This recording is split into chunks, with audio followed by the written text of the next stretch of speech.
Good afternoon, friends. I see Arpit Kabra, Regional Council Member, WRC, welcome you today for a very exciting and a very important session, a CFO's guide to survive and thrive in this COVID situation. Today we've got an illustrious panel with us, and none other than our Vice President has also joined us for this conference. I welcome him in this conference. I also recognize the presence of all the regional council colleagues, all the branch managing committee members who have joined us, and all the participants who have joined us. Thank you for joining us on this webinar. Um, I have Lalit Bajaj, the chairman of this region, Vice Chairman Vishal Doshi is along with us, Murtuza Bhai, Secretary, Anand Jakotia, Treasurer has joined us, and Drishti Desai Madam, the chairman of this committee for members in industry, has joined us. I welcome all of you. I will first request Lalit Bhai to please share his vision and please give his opening remarks for this conference. Thank you. Thank you, Arpit. CA Nihar Jambusariaji, Vice President ICI, and a very kind-hearted person and very cooperative as far as our activities at WRC are concerned. In absentia, our immediate past president and current CCM, Praful Chajed, who is supposed to join within some time because of some technical issue, is not able to join. Today's panelist, Mr. C. Sambasivam, CFO Tata Sky, Mr. Ashutosh Dhawan, Group CFO Mankind Pharma, Pradeep Menon, CFO Pidilite, B.R. Jajuji, Executive Director and CFO DB Power Limited, and S. Venkat, Founder, Practice My CFO. With all my colleagues at Regional Council and all the participants who have taken part in this webinar on CFO's Guide to Surviving and Thriving Through COVID. We welcome you, sir, in this very distinguished webinar. I think so WRC on its platform have conducted first of its kind of webinar with the able initiative of CA Arpit Kabra, who has been following up with all the panelists and Vice President sir and past President sir to ensure that the things go well and members get the best of the best seminar and knowledge through this webinar. Sir, with the able team at WRC, we have been doing a lot at WRC, but to share with the present audience, I think so the present audience is more about, you can say, a corporate sort of thing. So I would just share a couple of things. Sir, I know Nihar Bhai is very close to ethical practice. Sir, when we started our year, the first thought which came to our mind was we have to take along in our activity the ethical code of conduct and give the proper awareness to members. So we came out with a regular video which we are sharing with members and conferences, and we are ensuring that the awareness is done at the proper forum. Then, sir, we have planned some couple of things in the coming months. We are trying to have a conversation with various industry representatives, and we are coming out and chalking out a particular kind of events wherein particular industry specific seminars will be conducted with the technical sessions. So we are trying to give the best of the seminar through the committee which members in industry is active into. And one more thing, sir, our president, sir, has always spoken about ABCD. I will like to share with the present audience that WIRC is happy to announce a couple of series on technology, and we are planning that those series will run on regular for the coming months. We would really appreciate your suggestions related to the activity and WIRC, and henceforth, now I think so all our audience is really eager to hear our Vice President Nihar Jambusariaji and their action plan and points at ICI. We are really thankful to all our dignitaries to be part of the program, sir. Please bless us and privilege us with your presence whenever we need your help. Thank you, sir. Thank you, Arpit. Thank you, Lalit bhai. Indeed, sir, it's a pleasure for us that you've taken out time from a very, very hectic schedule otherwise, and have come to address us in this first of its kind panel discussion over a webinar. The this web is something that is the new norm for all of us. So I request you to please enlighten us and share with us, because you are the most important person, being a member in industry and also the vice president of ICI, to guide us through this brilliant session on thriving and surviving through COVID. So over to you. Good afternoon, everybody. Thanks, Arpit.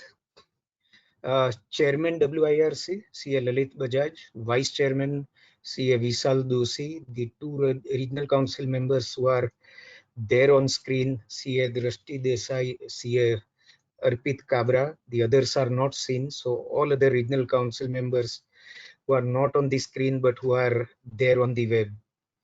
The panelists of today, the four CFOs and the moderator, I think right from the time COVID struck the country, we were all taken by surprise, particularly on 22nd March. It looked like a one-day affair. We thought it is just one day's curfew. But then the way the situation was worsening and the manner in which lockdowns are being extended one after the other, we are in the third lockdown period now. And we do not know when this lockdown will be lifted. I think in all these days of lockdown, we have learned to live with lockdown, live in the new scenario. The technology initiative of the institute, which would have taken 1 or 2 years more to make us completely techno savvy, probably has forced us that during lockdown period itself you start becoming techno savvy, start working from home, or rather start working from anywhere, and see that you carry out your work. Now, so far as our work is concerned, our learning activity is concerned, it is going on well during this period. But it is very right to think through that how we will survive and how again we will thrive through COVID. Survival is a very big question which the entire world is asking. In fact, the entire world was taken by surprise. And even a strong country like America is not able to find solution. Some good news have come that some vaccine has been found and it may be put for public use. But till the time this vaccine is available, I think lockdown, it's lifting, and again lockdown could be the order of the day. And the economy, goes without saying, has suffered like anything, particularly for small businesses where there is zero revenue, but there is responsibility to see that your employees survive. For bigger industries, the same kind of situation, that you see that your employees do not suffer, but at the same time restructure your entire business plan. How will be the business models? We do not know. Even after the lockdown, suppose theoretically we assume that on 18th May it is lifted, we move out. I don't think businesses will continue or restart the way they were working, because again there will be restrictions from the government to assemble. Even where there are no restrictions, we ourselves will be afraid of meeting people and continuing our work. So in a restricted way, the work will start, the business will start. And today I think who better than the CFOs of industries could be to guide us as to what is going on in their sector, how they are planning and restructuring or remodeling their business, and what could be the way forward. Let me again say that even these CFOs may not be able to give a very clear picture. The reason is that COVID pandemic has not come to an end. It is still going on. We do not know when vaccine will be available for public use. And till that time, we will have to every time replan. We are planning today. We do not know if lockdown is extended. We may have to look to plan B. If after 15 days it is lifted, again we will have to look at plan C. So there are so many ways in which we will have to plan. A number of interactions are going on with the government. Even your today's panel discussion can add value to what we are suggesting to the government. And as of today, it looks like fiscal deficit financing could be inevitable for at least Indian government. There will be deficit financing. Government, the honorable minister 2-3 days back informed us that road construction projects have been started, but from where the funds will come? Whatever funds are available with the government, whatever is raised through PM Care Fund and other means, they are all being used for supporting the poor and the needy. So from where the funds will come to revive the infrastructure activity? It could be only deficit financing. There are many other measures which we are suggesting to the government, and today's panel discussion may add a number of options which we may suggest. On the one hand, MSMEs and bigger industries will have to take a very pragmatic view. They will have to be positive. The biggest challenge immediately after lockdown will be to boost consumption. If there is no consumption, there will be no movement of money. And today, people will definitely go for consumption of food, consumption of necessities like education and health. And in lighter vein, I must say that people will definitely consume more and more liquor, the way we saw the queue on the road, and government had to again lock down the shops. But the consumption of other things which are not bare necessities, government and we ourselves will have to do something to boost consumption, without which economy will not come to normal. So there are so many issues and considerations before us, and even I also look forward to what suggestions these CFOs are going to give today. It will be our collective wisdom, our thoughts, your thoughts, and so many other experts on economy are putting forward their thoughts. We'll put everything together and see that we survive and thrive. And for that purpose, I look at this panel discussion with great respect and with great expectation. Thank you very much for inviting me and wishing you the best. Thank you so much. Thank you, sir. Thank you, sir. Thank you for your address and thank you for enlightening us with the thought process. And I'm sure all of us will work around, and with the this all of this which appears to be new will become the new normal for all of us. I request Vishal Bhai to please share his comments and his views on this. Good afternoon, everybody. CA Nihar Bhai Jambusaria, Vice President of ICI, CA Lalit Bajaj, Chairman of ICI, my colleagues in the Regional Council, CA Drishti Desai, CA Arpit Kabra, and others who are off screen, the panelists, the moderator, and all my dear friends. Friends, we have always heard about survival of the fittest. But as per Charles Darwin, the most important factor in survival is neither intelligence nor strength, but adaptability. So with this, I would like to just say that this is the situation which none of us worldwide has ever come across. Even we might not have stayed so many days in our homes, even during our CA examinations. But now the situation is such that we have to adapt to this. We are already adapting to the new technology, to ways and means by which we work from home. We do the compliances from home, and this is the new norm.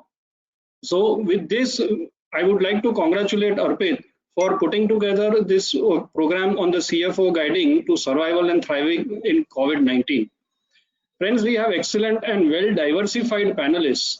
We have Mr. G. Sambasivan, who is the CFO of Tata Sky. We have Mr. Asutosh Dhawan, who is the Group CFO of Mankind Pharma. We have Mr. Pradeep Menon, who is the CFO of Pidilite. And we have CA Jaju, who is the Executive Director and CFO of DB Power. So all four represent different types of industries. And we have the moderator, who is CAS Venkat, and it is my privilege to just give a short introduction of the moderator, who is the founder at Practice My CFO, and he is also a cost accountant and risk manager by qualification. Mr. Venkat has more than 26 years of finance, corporate, and entrepreneurial experience. Under his leadership, My CFO has grown to be the India's largest CFO services company with a presence in Mumbai, Dubai, and New York. Mr. Venkat's mission is to deliver measurable ROI in the form of cash flows, profitability, and efficiencies for his clients. Earlier, he was CFO of India businesses of Heinz, which is a realty entity of US, and Aon, which is a reinsurance company based in US. And he started his career at Pricewaterhouse. Mr. Venkat is a resident of Mumbai, and currently his passions are Indian mythology, whistling, and badminton. Mr. Venkat, like many of us, is currently doing a course in machine learning to reskill and prepare himself for the post-COVID world. So with this, I introduce the moderator, and Arpit, thanks, back to you. Thank you, Vishal bhai. I request Vice President sir. Now, if you permit, we'll start with the panel discussion. And since we can have 6 people on the screen, so I'll request all the regional council members, the chairman sir and vice chairman sir, to please switch off their webcam. And I request Venkat sir to please come in. And I request CFOs Jaju sir, Sambasivan sir, Menon sir, and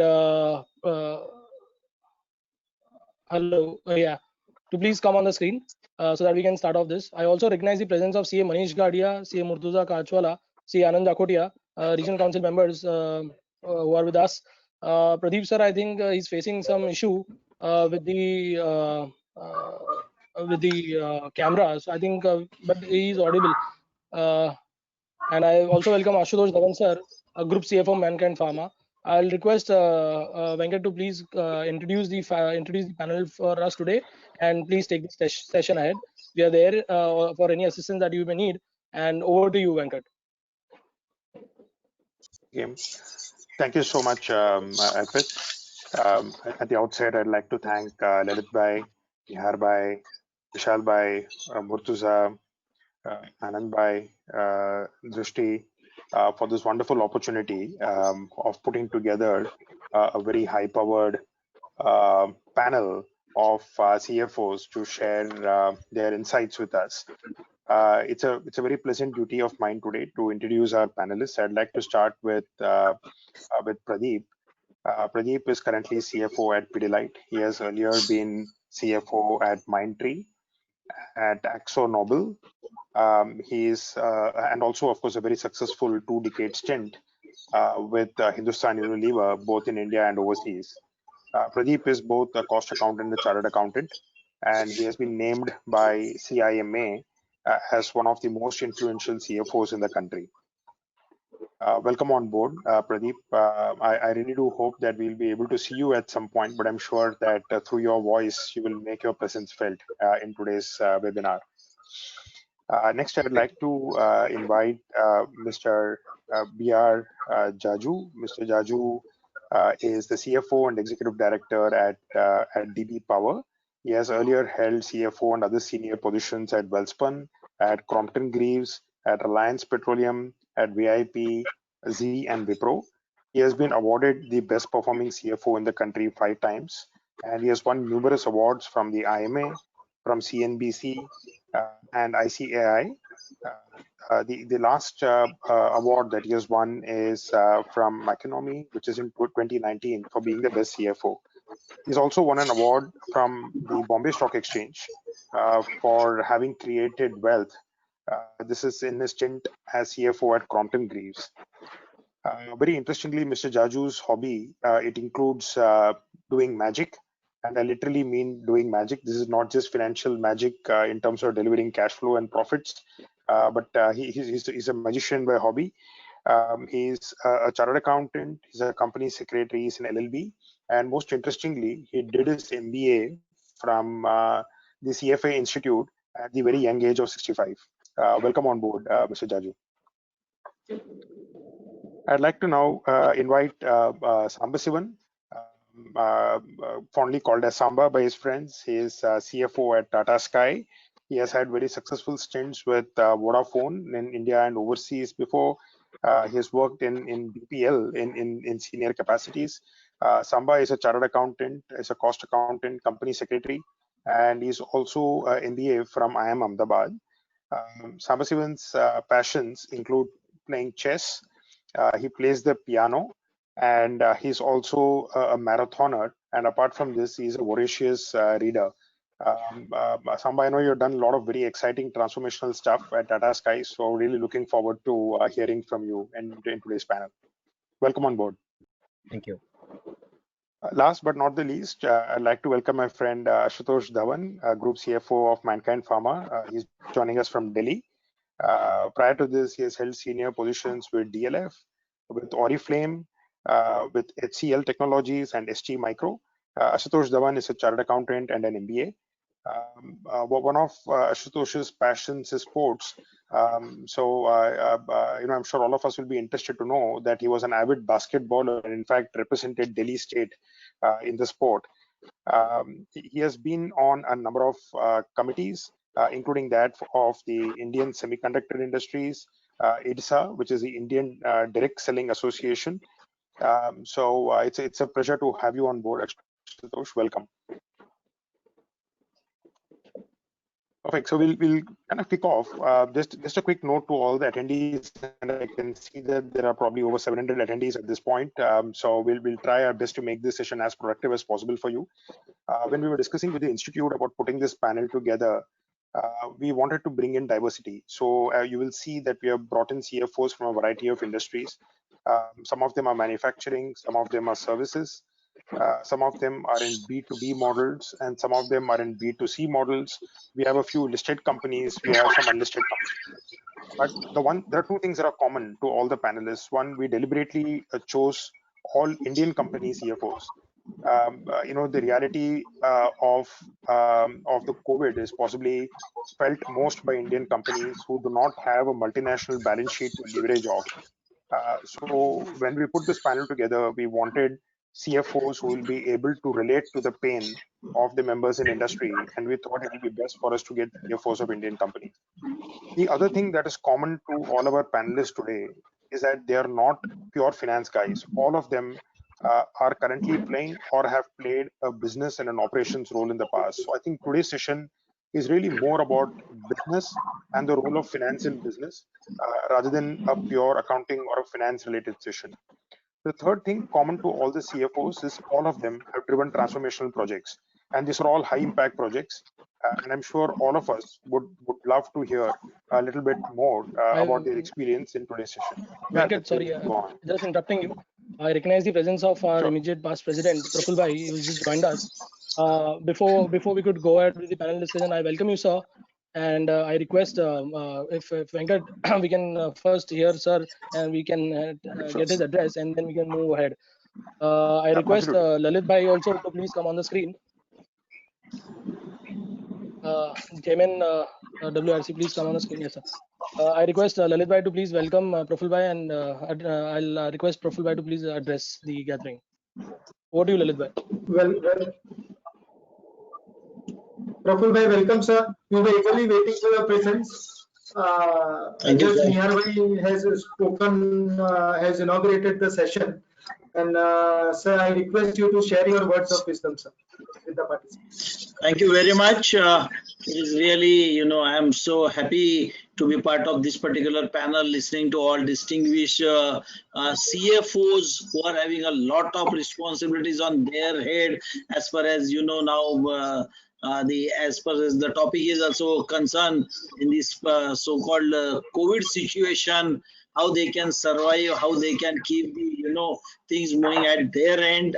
It is a wonderful attempt by the Western India Regional Council under able leadership of Lalit, Arpit, and all my dear friends at the regional council level, that they are updating our members, because at the end of the day it is the industry which will keep this particular wheel rolling. And while doing that particular thing, the role of a CFO is to really important, in terms of all these companies will be listed companies, all these companies will be borrowing funds from the banks. So on one side you have to ensure the compliance as far as your commitments with the banks, your commitments with the stakeholders, shareholders, and at the same time also ensuring for the management that how we can move into next quarter. So I'm really happy, and these all distinguished members, your profile is really fantastic. I'm quite sure the more than about 800 people have already joined, and that number is continuously going up. So thank you very much, Lalit, Arpit, for arranging this kind of program. I'm really sorry I had a network issue, so I could not join. So without taking further time, thank you so much, and I'll be happy to listen to all of you. Thank you. Thanks a lot. Thanks. Thank you, Profil Bhai. I would just want to share that we have already crossed 2,000 people. So 800 already on GoTo, and on YouTube also there are people around. So we have got a very large audience, sir. Thank you for taking out time and addressing us.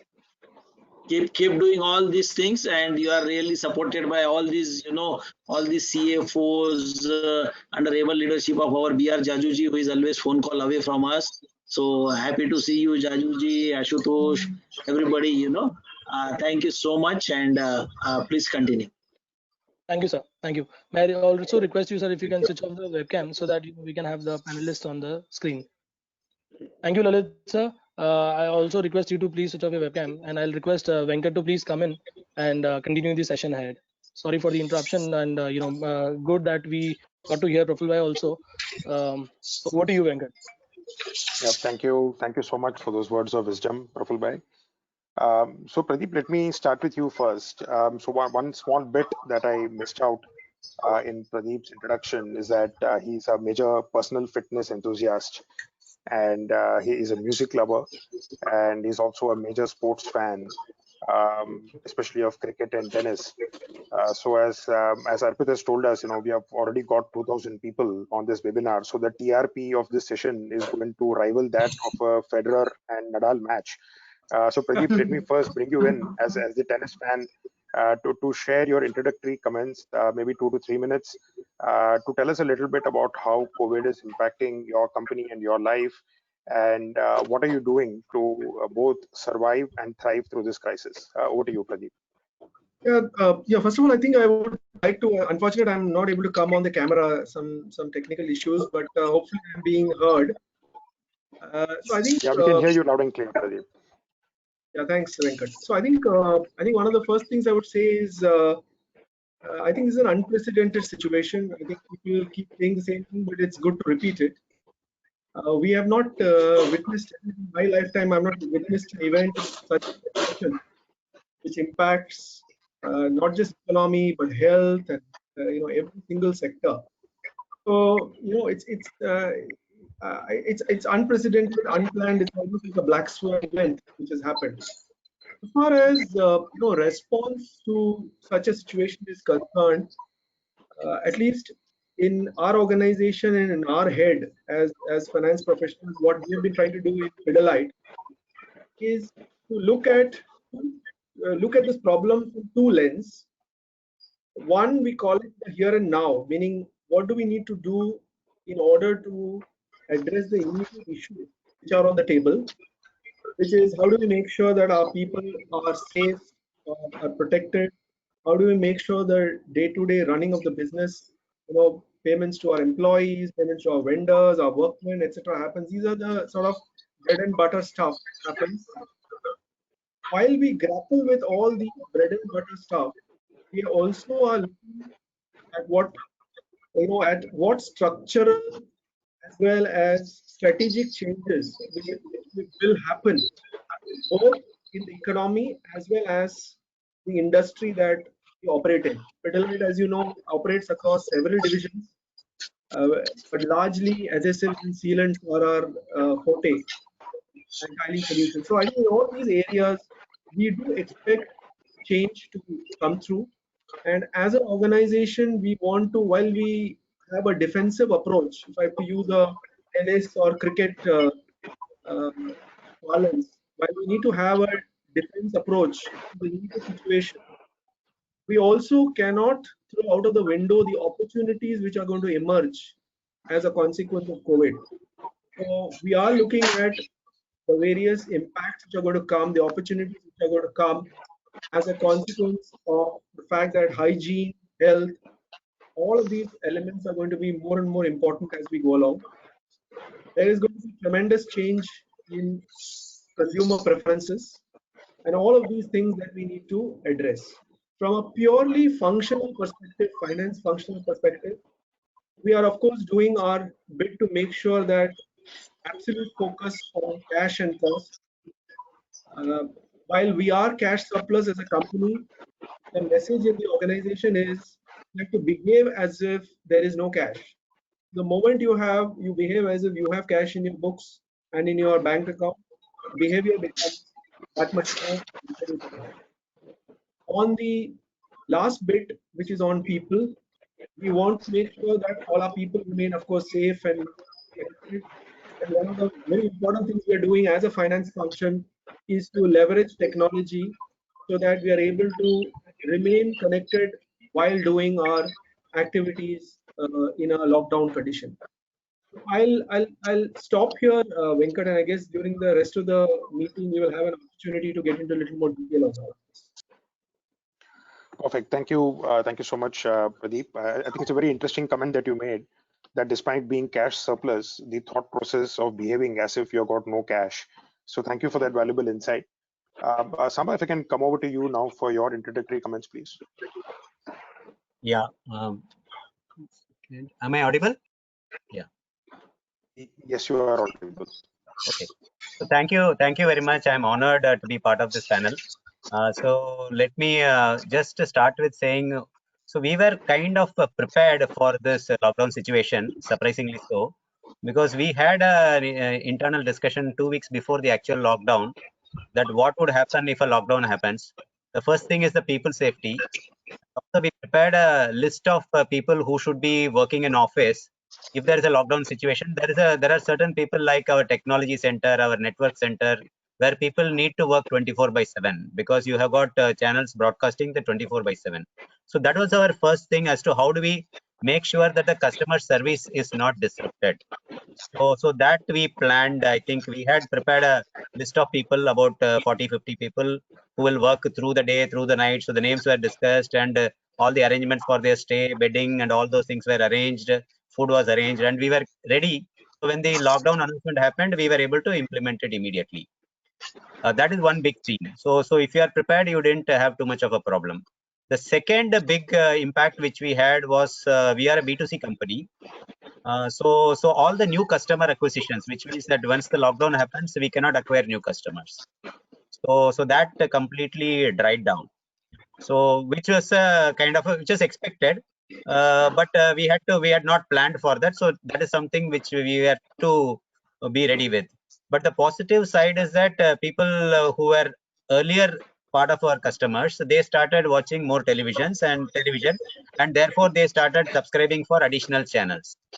So from the customer perspective, while we lost the new customer base, we were able to get the existing customers coming in. This is from the company's perspective.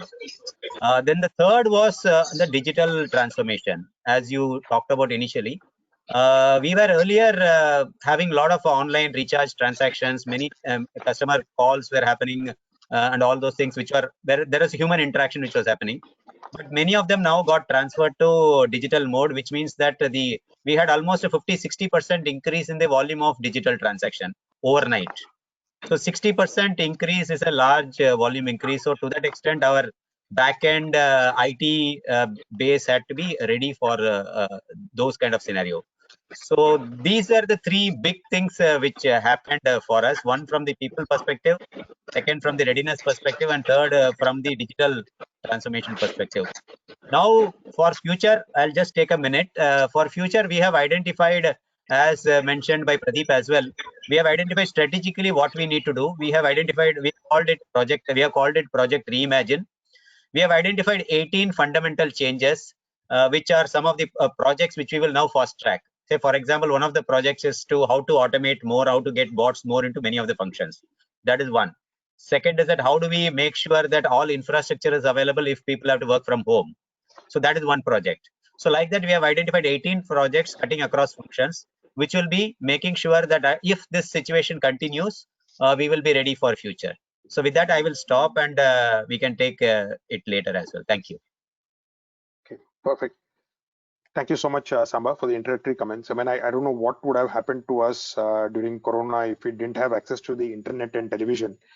So this is now an essential service. It's officially confirmed as an essential service. So thank you for keeping us entertained and informed, Samba. Before we go on, I just have a small request. If I can request the speakers who are not speaking to please keep themselves on mute, just to avoid a wee bit of background noise. Yeah, that will be very helpful. Thank you. If I can now go across to Mr. Jaju, and if you would like to share your introductory comments, please. Sure. Good afternoon, and feel honored to be part of this forum. And while I was going through the theme of this whole webinar, I was aptly reminded of one most inspiring anecdote which I always carry in the scheme of my working and things. Written by, of course, Peter Drucker, and I would like to exactly right now repeat his few words. In turbulent times, an enterprise has to be managed to withstand sudden blows and avail itself of sudden opportunities. Survival is necessary but not sufficient. It is only the first task. The larger important task is preparing organization to seize new opportunities that every COVID or crisis reveals. Finding and exploiting these opportunities more than cost cutting will separate tomorrow's winners from the losers. So this was, I found, very, very inspiring thing. No doubt this is most unprecedented time. I believe new world will evolve with new mindset, with newer opportunities. And connecting to this, first, quickly, I would like to share what I believe is my finance toolbox. Maybe I am taking a liberty to share that out of my 44 years with working with corporates and as 36 years as a CFO with large corporates, there is one toolbox of which CFO need to carry, and then he can handle worst of the situations as we are currently passing through, because there are four important sides of the things which we have to look at. Organizational profitability, more importantly is liquidity, furthermore is sustainability, and furthermore is predictability. So I repeat, is profitability, liquidity, sustainability, and predictability. And today we are in that dilemma, what is really which we have a visibility to obtain. So friends, first of all, as a CFO, we need to first look at what exactly we are working for our organization before we think to what we can deliver. In my role so far, I have been fortunately having been handling throughout last over 35 years. Is first task which I do with the organization to understand entire business and its dynamics. My purpose of sharing this today to my fellow friends who are either working as a CFO or on verge of becoming CFO, maybe this sharing could help them to make little sense out of this. Understand what are the value drivers which contribute to the organization growth, which contribute to the organization profitability, who are companies' key customers, key markets, key competitions, key regulatory laws, and broadly what are manufacturing and logistic marketing processes. Without understanding these business dynamics, CFO will be working in a silo mode and again just more as a conventional accountant bookkeeper. So first of all, he has to embrace knowledge and awareness about this. Number two, integrate his financial skills, capabilities, and function to ultimately business goals. Then only he can contribute and work in a partnering support with CEO or his business head. Then one task which I've been consciously handling and continue to be doing so is continuously you review your business portfolios, assess the financial health, and then only one can contribute in terms of capital allocation, suggesting, recommending to management or board whether to continue with that or with what different business model should it be continued. So those kind of strategic decisions can be taken once CFO himself is involved in review of business portfolios from his perspective. Then CFO, very important role, particularly last 2 decades, I can see that proactively involvement in achieving inorganic and organic growth for the company. Lots of mergers, acquisitions. Now, many times CFOs have been proactively steering through these acquisitions, and I had that opportunity and kind of in previous organizations to handle numbers of overseas cross-border acquisitions, divestments as well. Then one important dimension of CFO's role will be the capital management, not only raising of capital through innovative ways and means what kind of capital, at what price, from what sources, also managing the funds deployed in the company is really big challenge. And today's context in the COVID process, I emphasize one word is free cash flow management and liquidity management. That is the crux of the issue today. Then specific issues would be in terms of risk management practices, getting involved with HR, incentivizing the business performance, and linked to that, maybe it could be form of EVA or it could be any other performance measurement matrices. Government regulations with my present organization and previous ones also, then you can definitely contribute a lot to the organization proactively, directly or with associations representing to the government your pain areas, where you need their support and help. Then you can also bring that genuine timely support help from the government agencies. So basically these are the, I call that is my CFO kit.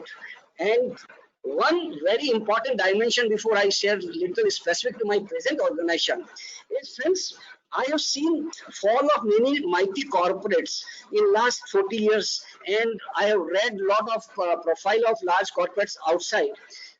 There are a lot of 4 viruses which I find entered into the corporate life.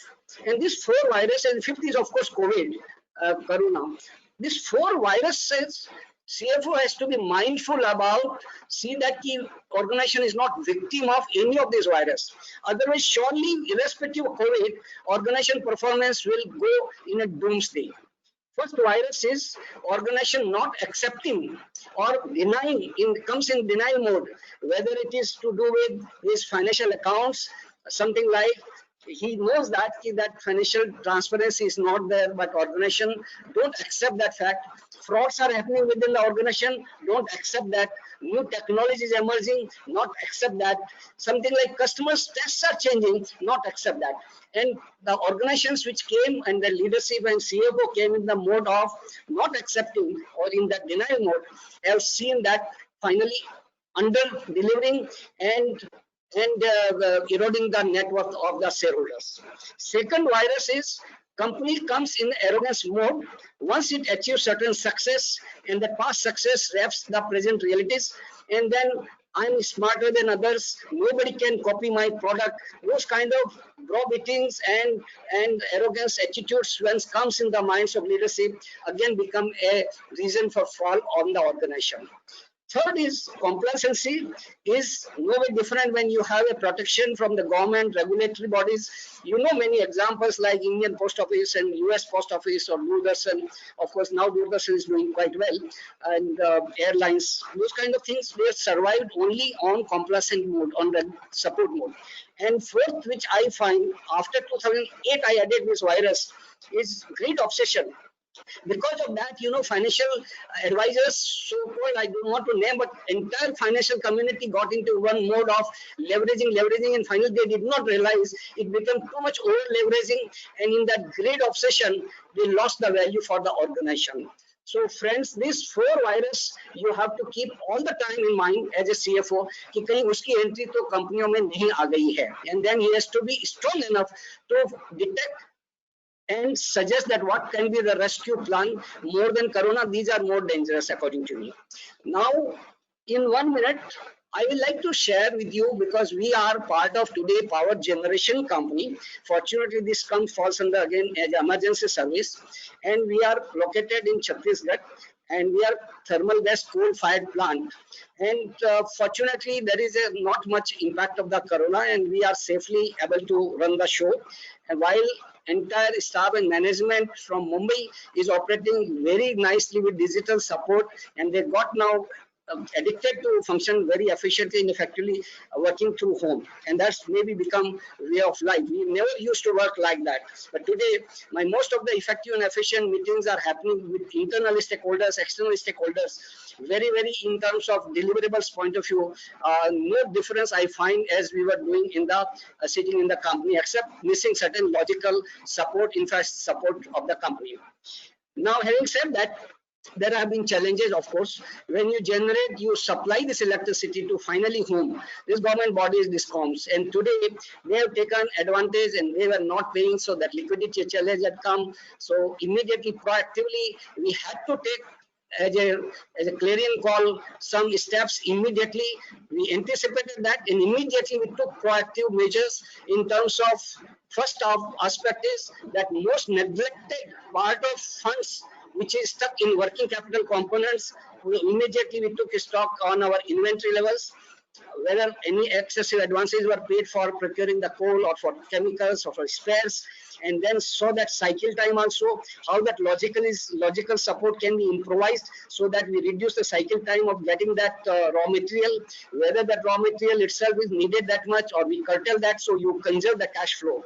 So right now that whole mind obsession is conserve cash flow. He will finally emerge as a winner.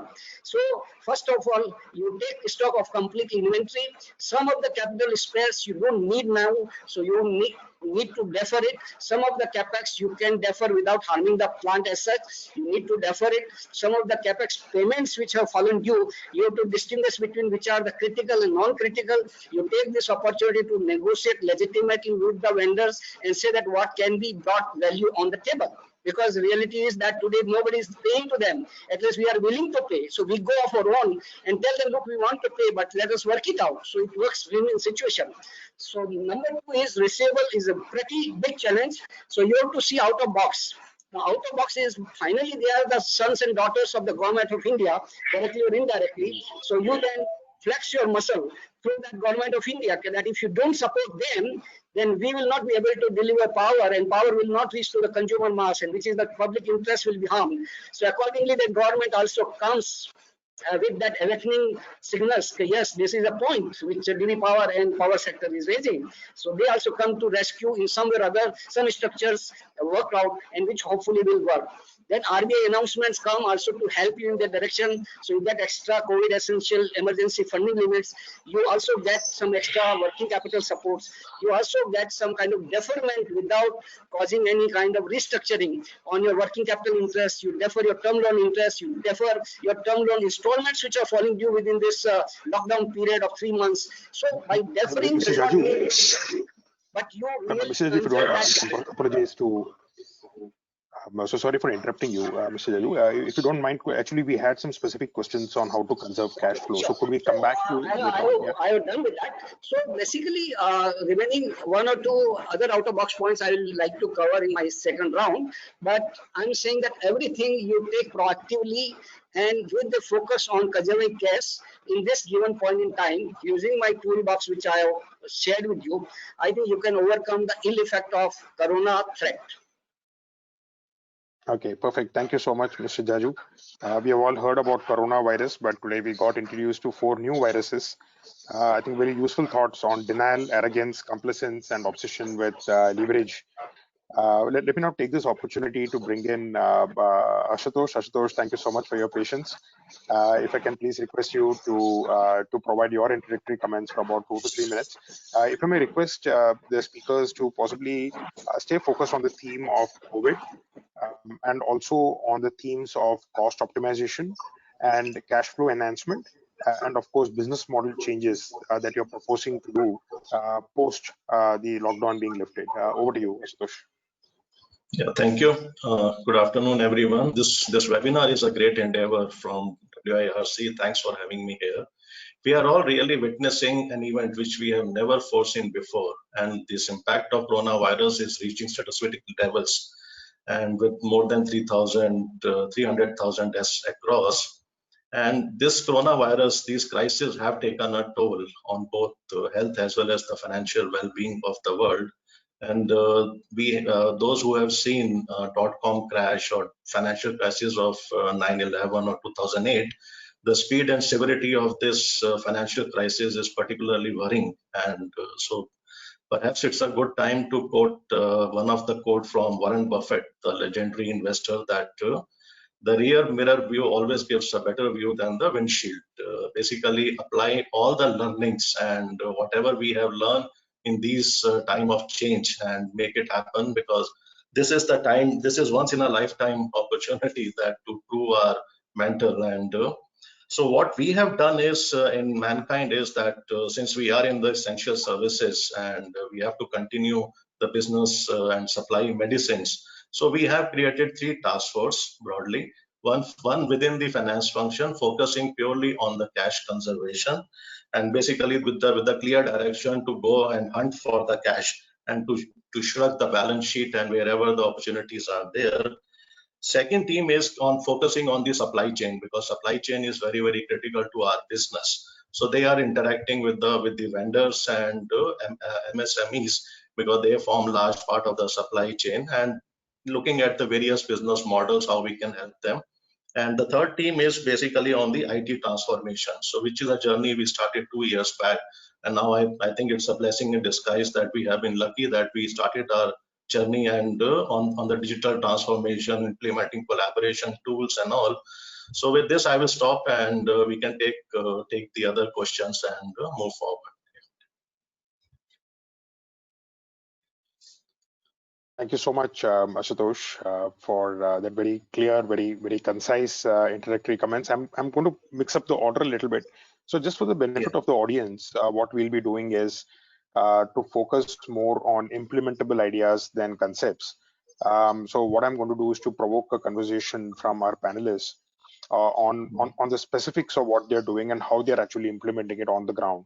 So my first question is really on cash conservation. In fact, more than my question, when we kind of threw up the question form to all our participants, bulk of the questions are really around how do I go about conserving cash.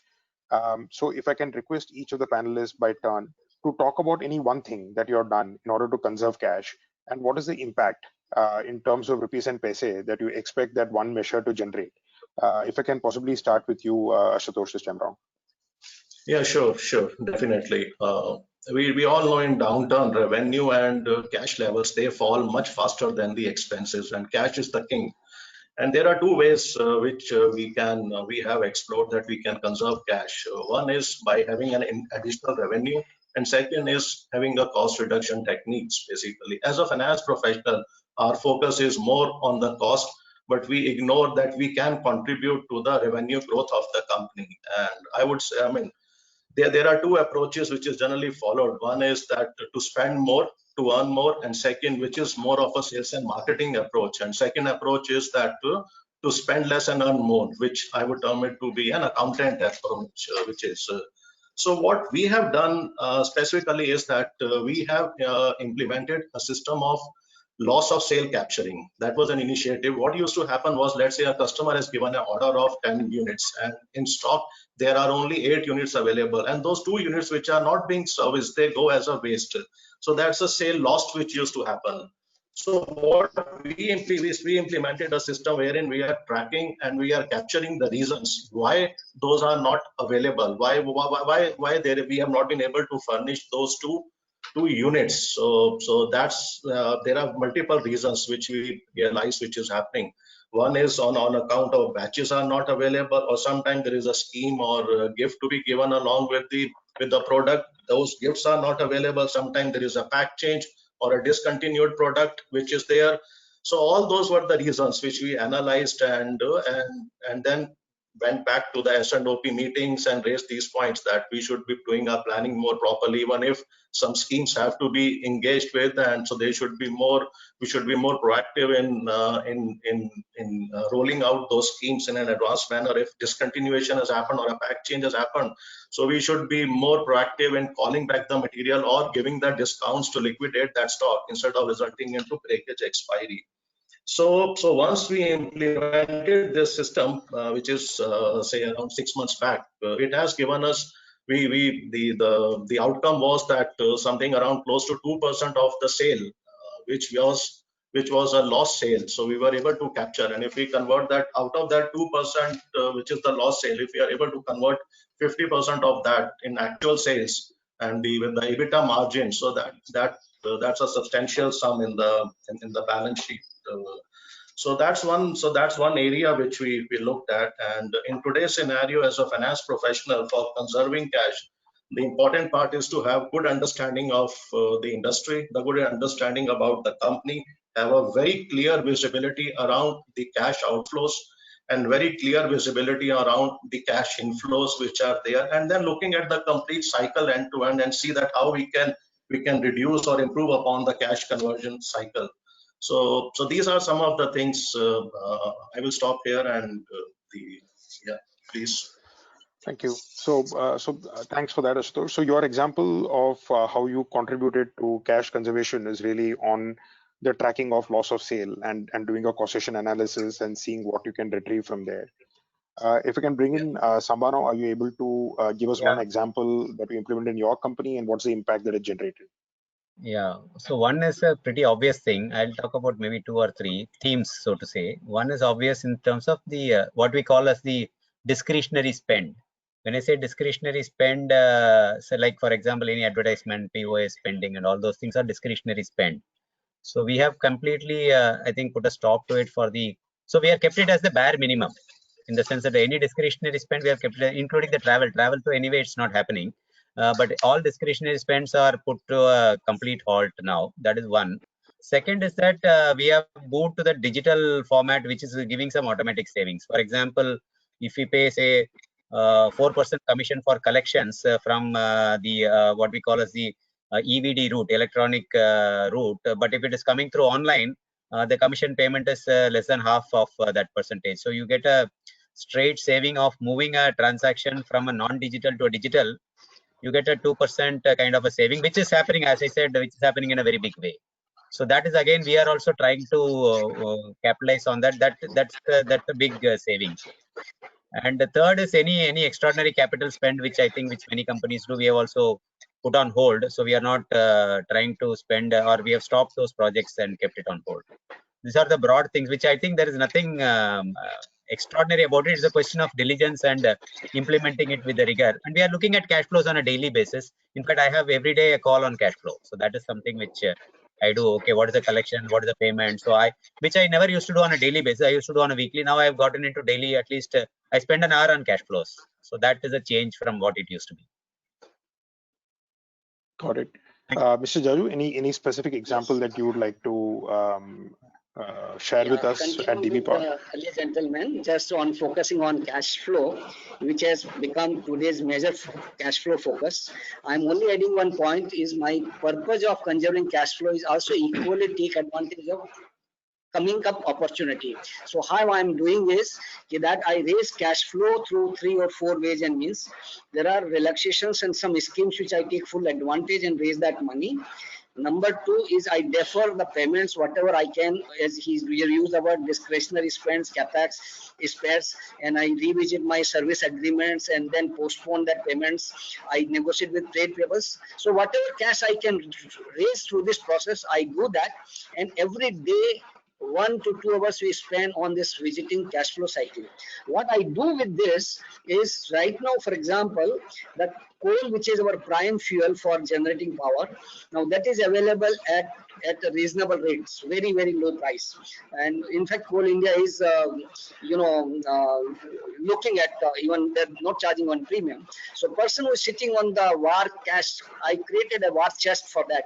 So I should be able to take that advantage so that my plant will be operating or from sustainability point of view beyond that COVID period. So I accumulate coal to make sure that my plant does not come to a standstill, and on cement I am able to conserve cash through this process. So this is nothing like rocket science, it is basically need of the hour. So CFO has to look at his all his balances and P&L items and what can be done little brilliantly and little out of box measures. Got it. Thank you, Mr. Jaju. Pradeep, if I can bring you in on the one single initiative that you implemented that has given you a decent impact in terms of cash flow savings. Yeah, so I think I'll start with a generic point is that when we're doing any kind of cash preservation programs, we also need to have an overall view in terms of the scenarios that are building up as far as the business is concerned. So one or two of my colleagues on the panel, their industries may or may not be fully impacted by COVID. Let's say in our case, it's a significant impact. A lockdown means no production, no sale. So obviously then the scenarios which will emerge in the next 6 months, 9 months required quite a lot of work and number of iterations with finance put together with the help of the business. And while we'll never get to a closure on which iteration or which scenario is going to play out, the common minimum program, I call it the common minimum program of actions, were agreed with the leadership team. I think one of the fundamental things that I would like to say here as finance is that we have to get all of these actions agreed at the leadership level of the company. Otherwise, what happens sometimes is finance starts taking actions independently and, in isolation without knowing the implications of those actions. So I think once we had the in principle sign off at the leadership team, which I had at that initial meeting in within a couple of weeks of the COVID coming through, I think then the implementation becomes that much more easy. In terms, this is the overall sort of approach process that we adopted. In terms of a specific action we took, or a couple of specific actions we took where we're seeing value, I think one, I know we talked about capex, but I think the devil is in the detail. So we actually went down to every single capex proposal which can be raised or is work in progress in the company, and had conversation at a capex by capital expenditure level, including examining things like, do we need to the air conditioners which have been ordered, does it need to come, and so on. So it is a level of granularity which I don't think we would have ever done in a situation which was not COVID. The result was that more than 50% of our capex planned spend have been deferred. So that's the kind of impact that had. As far as cost, another angle, another aspect that we've done quite a lot of work is on working capital. Again, depending on the scenarios which will play out, there is a certain amount of raw material, packaging materials, and finished goods that we need to keep. And the cash conservation can also come by re-examining the stock cover levels that we need. And therefore, there is a lot of work done there, and we believe that we will be able to almost bring down our overall holdings on stocks by easily 30 to 40% as a consequence of the plans that we have put in place. So the outcomes can be significant, but there is a lot of work to be done to get to this. Got it. So thanks for that, Pradeep. So I think the key message that seems to be coming through from the CFOs is that the measures that are being recommended are not necessarily unconventional or out of the box or something different.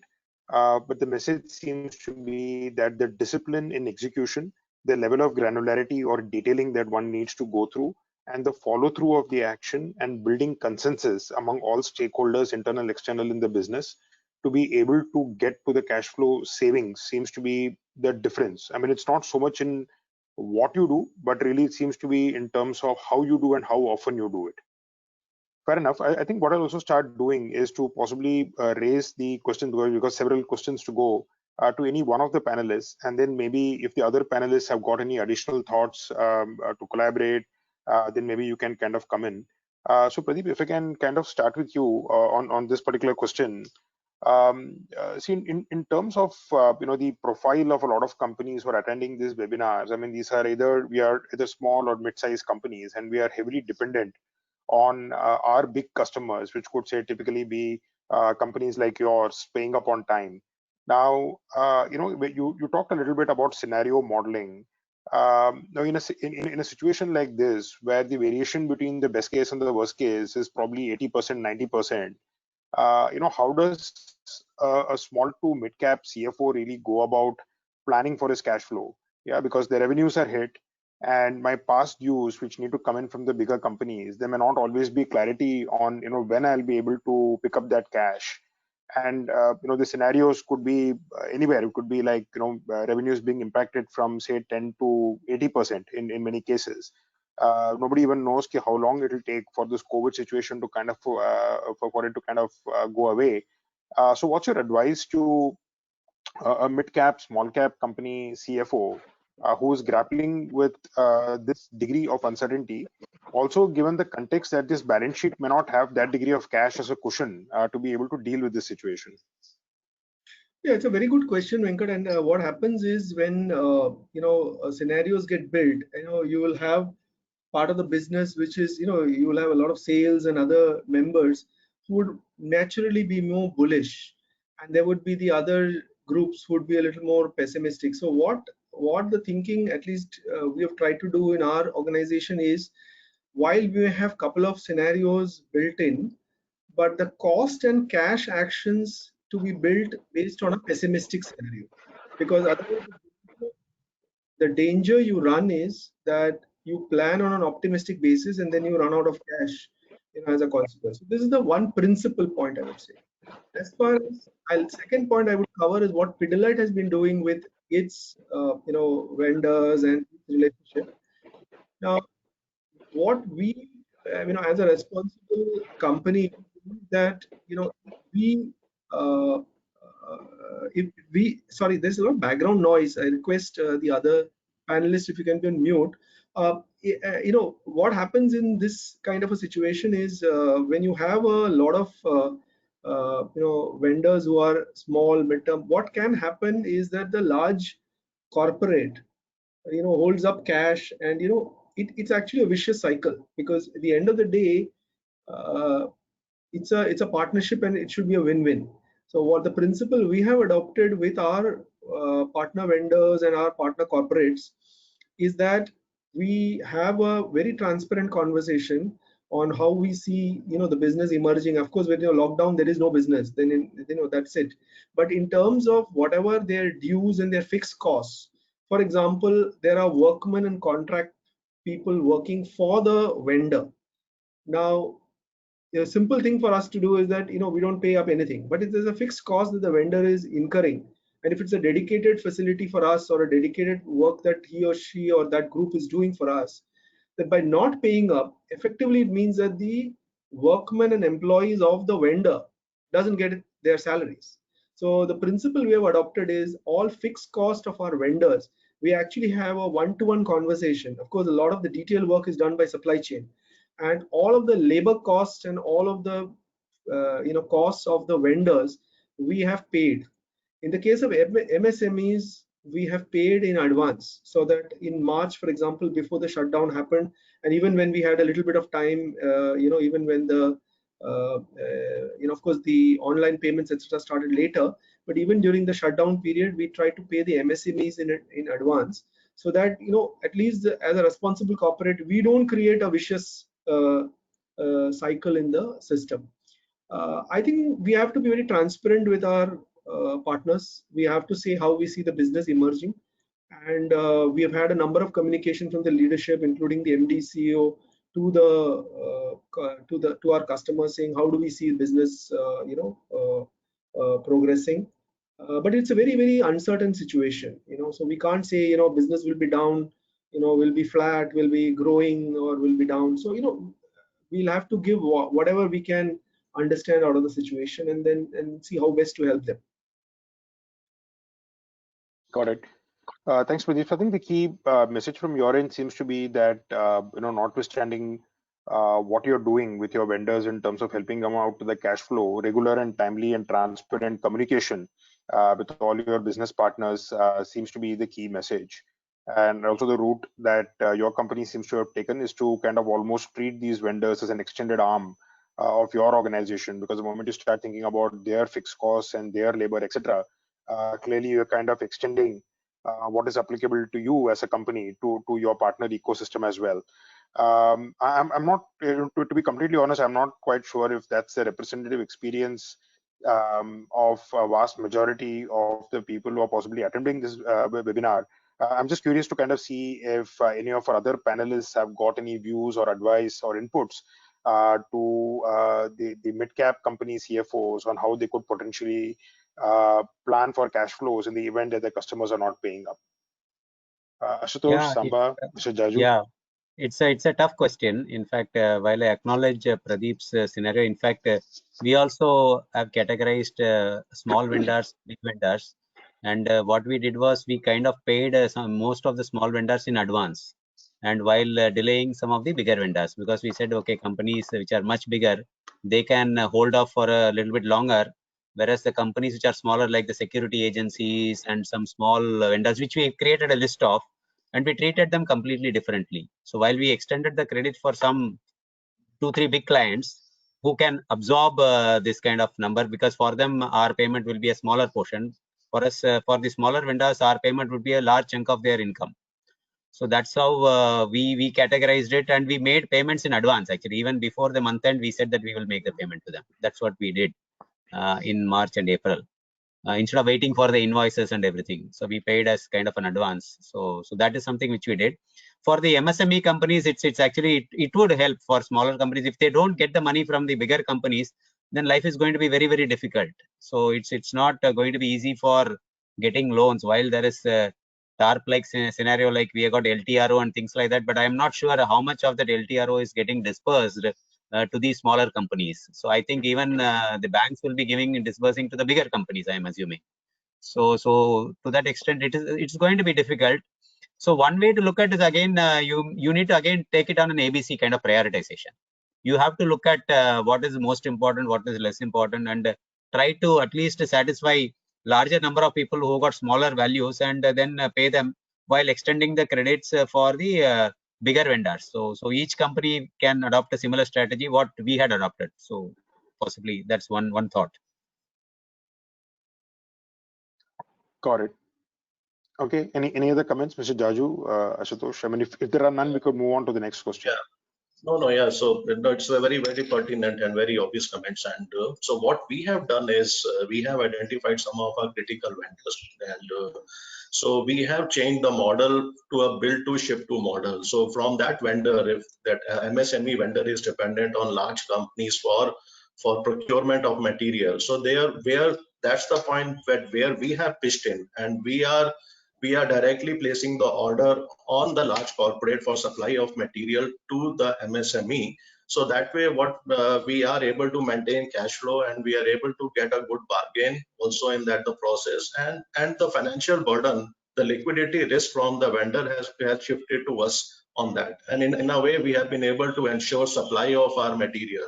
So just tweaking the model from build to ship to. So that's one of the approach we have adopted in case of business critical vendor to ensure sustainability of the operations. So which could be one thing. Yeah. Got it. Any additional comments, Mr. Jaju?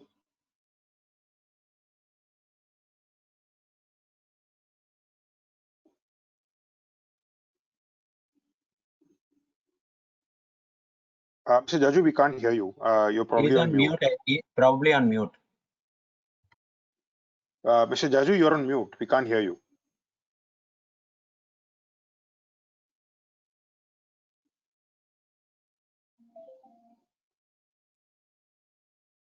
Mr. Jaju, you're on mute. No, we can't hear you, sir. Okay, we'll probably move on to the next question in the interest of time. We'll come back to you, Mr. Jaju. Hello. Okay, fine. Yeah, we can hear you now. Sorry, please go ahead. Yeah, I was saying that for us, which are the critical vendors, we make sure that incurred costs, we make sure that they are funded, and and it becomes a win-win situation. We can't have that luxury what earlier it was there paying 80%, but at least we make sure that they are at least able to survive. So whatever the incurred cost, we look at that and immediately we fund to them, and thereby they also continue to do that, our transportation, for example, those kind of vendors. And so we create a consciously win-win situation, and our factories encouraged not to discourage total payments to such people, because finally it will harm our interests, and if they are not able to provide services, then our larger interest will be jeopardized. So we work very consciously with our small or medium sized vendors, but we distinguish between who are necessary and critical to us or not necessary and critical, then we give them a second priority, to be fair and honest to you on this part. Got it. Got it. Thank you, Mr. Jaju. Our own reading of this situation, just for the benefit of the audience, is this crisis has taught a lot of us, including our clients, a very important lesson that you got to pick your customers very carefully, right? And we have already seen this happen through the TDS mechanism, for instance, where somebody deducts TDS and they don't pay it to the government. Ultimately, it impacts your ability to claim a refund. So you're forced to kind of do a lot of diligence on what kind of customers you want to accept. The same thing we are seeing in the GST system, right? If you don't get the credit if the guy doesn't pay up. So I think this crisis also is kind of telling us that many of us, possibly in the hope of growth, have gone ahead and possibly relaxed the rigor that is required around credit control, and many of us are now finding ourselves in a situation where probably the governance mechanism at our customers are probably not as strong as maybe a Mankind or a DB Power or a Tata Sky or a Pidilite, where the customer is basically saying, look, I'm going to take care of my people, and if the vendor has to suffer, so be it. I think that's possibly the pain that the story that we are hearing for among most of the companies. So I think one mechanism, nobody wants to kind of really go legal in this country, but what we are seeing a lot of companies do successfully is to adopt very aggressive strategies to convert everything that is there in the balance sheet into cash. Right? So whether it is debtors, if you are to offer a discount to encourage people to pay up, if there is a cash flow situation, there is a dispute, take a deep discount, try and collect whatever cash you can. Inventory, I think Ashutosh already kind of alluded to it a little bit. Get rid of it at whatever value. I think today I don't think the P&L really matters that much. What really matters is what is the bank balance that you have, and what kind of runway do you have over the next 3 months, 6 months, 9 months. Are you able to kind of cover your costs? Because a lot of companies in India today are also finding that while there are a lot of schemes being announced by the government and the banks may be flush with cash, the cash is not actually finding its way to the people who actually need it, to the MSMEs who need it, because there's a massive amount of trust deficit. And with the lockdown, I'm not sure if any new facilities are actually getting disbursed. I mean, we are finding it, if it's a top-rated company with existing facilities, sure, you'll be able to kind of draw it down. But for a lot of us who don't enjoy those privileges, we are finding that cash flow is very hard to come by. So I think, unfortunately, no easy answers to this one. But constant engagement with your customers and vendors seems to be the only practical option out for most of us. To kind of change the angle of the conversation a little bit, if I can kind of come to what is it that you're doing or thinking about in a post-COVID environment, and I want to kind of touch upon the aspect of automation. And if I can start with you this time, Samba, are you able to kind of tell us a little bit about the IT initiatives that you've taken, say, in the last 6 months, 12 months, which you found that, hey, look, wow, I mean, during COVID, thank God I did this 12 months back. I was able to kind of sail through COVID because of this initiative I took 6 months back. What are those initiatives? And going forward, how is COVID impacting your thought process on driving IT rollouts? Are you going to accelerate the pace of digitization? Are you allocating more money towards automation and IT enablement? Yeah, thanks a lot, Venkat, because this is a topic which is very close to my heart. So in the last 6 months, or maybe last couple of years, I would not say 6 months, last couple of years, we were kind of accelerating the automation journey, not knowing that COVID was to come. And I'll tell you how it has helped us.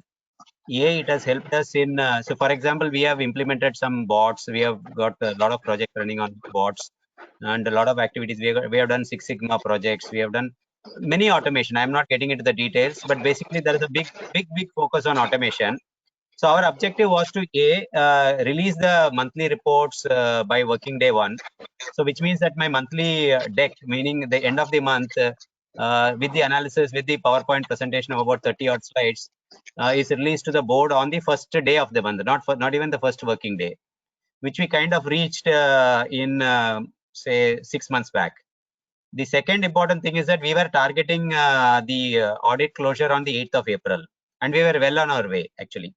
So even after COVID. So, but for whatever reason, the board meeting did not happen because of COVID. But otherwise, from all other purposes, we were ready on the 8th of April. But for the automation journey, which we had been doing over the last 2 years, this would not have been possible. Last year, we closed on 17th of April. This year, we wanted to improve by 9 days, which unfortunately hasn't happened. But it was not for want of the automation. So the point is, the simple point is that automation does really help, and we were able to smoothly sail through this period, and working from home was not a big panic situation, only because of the level of automation which has happened. Point B, now we are now looking at is work from anywhere. It's not only work from home, work from anywhere. That is not a scenario which we had envisaged. So this requires a completely different style of thinking. Earlier, I mentioned about 18 projects which we are looking at. One of the projects was how to build resilience by working from anywhere.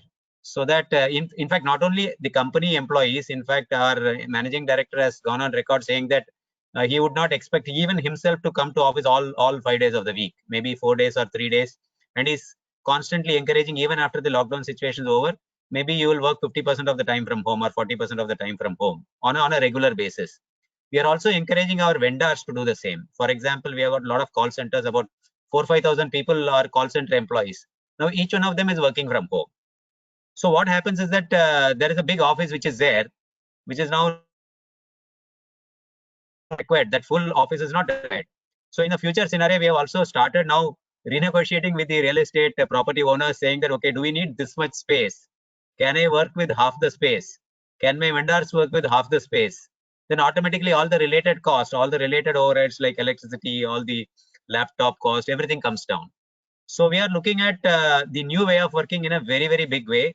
And I fundamentally believe that it is going to change the way the entire corporate industry, corporate works in future. That's what I believe. Thank you. Got it. Any of the other panelists who would like to take the question on automation based on your personal experience? Venkat, I think it's a very comprehensive answer which has been given, but I just thought I'll just give two perspectives. In our organization, we had implemented Microsoft Teams several quarters back, and I asked the CIO, just before the COVID or during the COVID shutdown, what is the percentage of utilization of Teams? And it was about 7-8%. That means 7-8% of the people were really using that, because everybody was very comfortable with a face-to-face setup. And 2 or 3 weeks later, when I asked him what is the adoption, he said it's close to 80%. So the kind of change COVID has brought about for us is the adoption of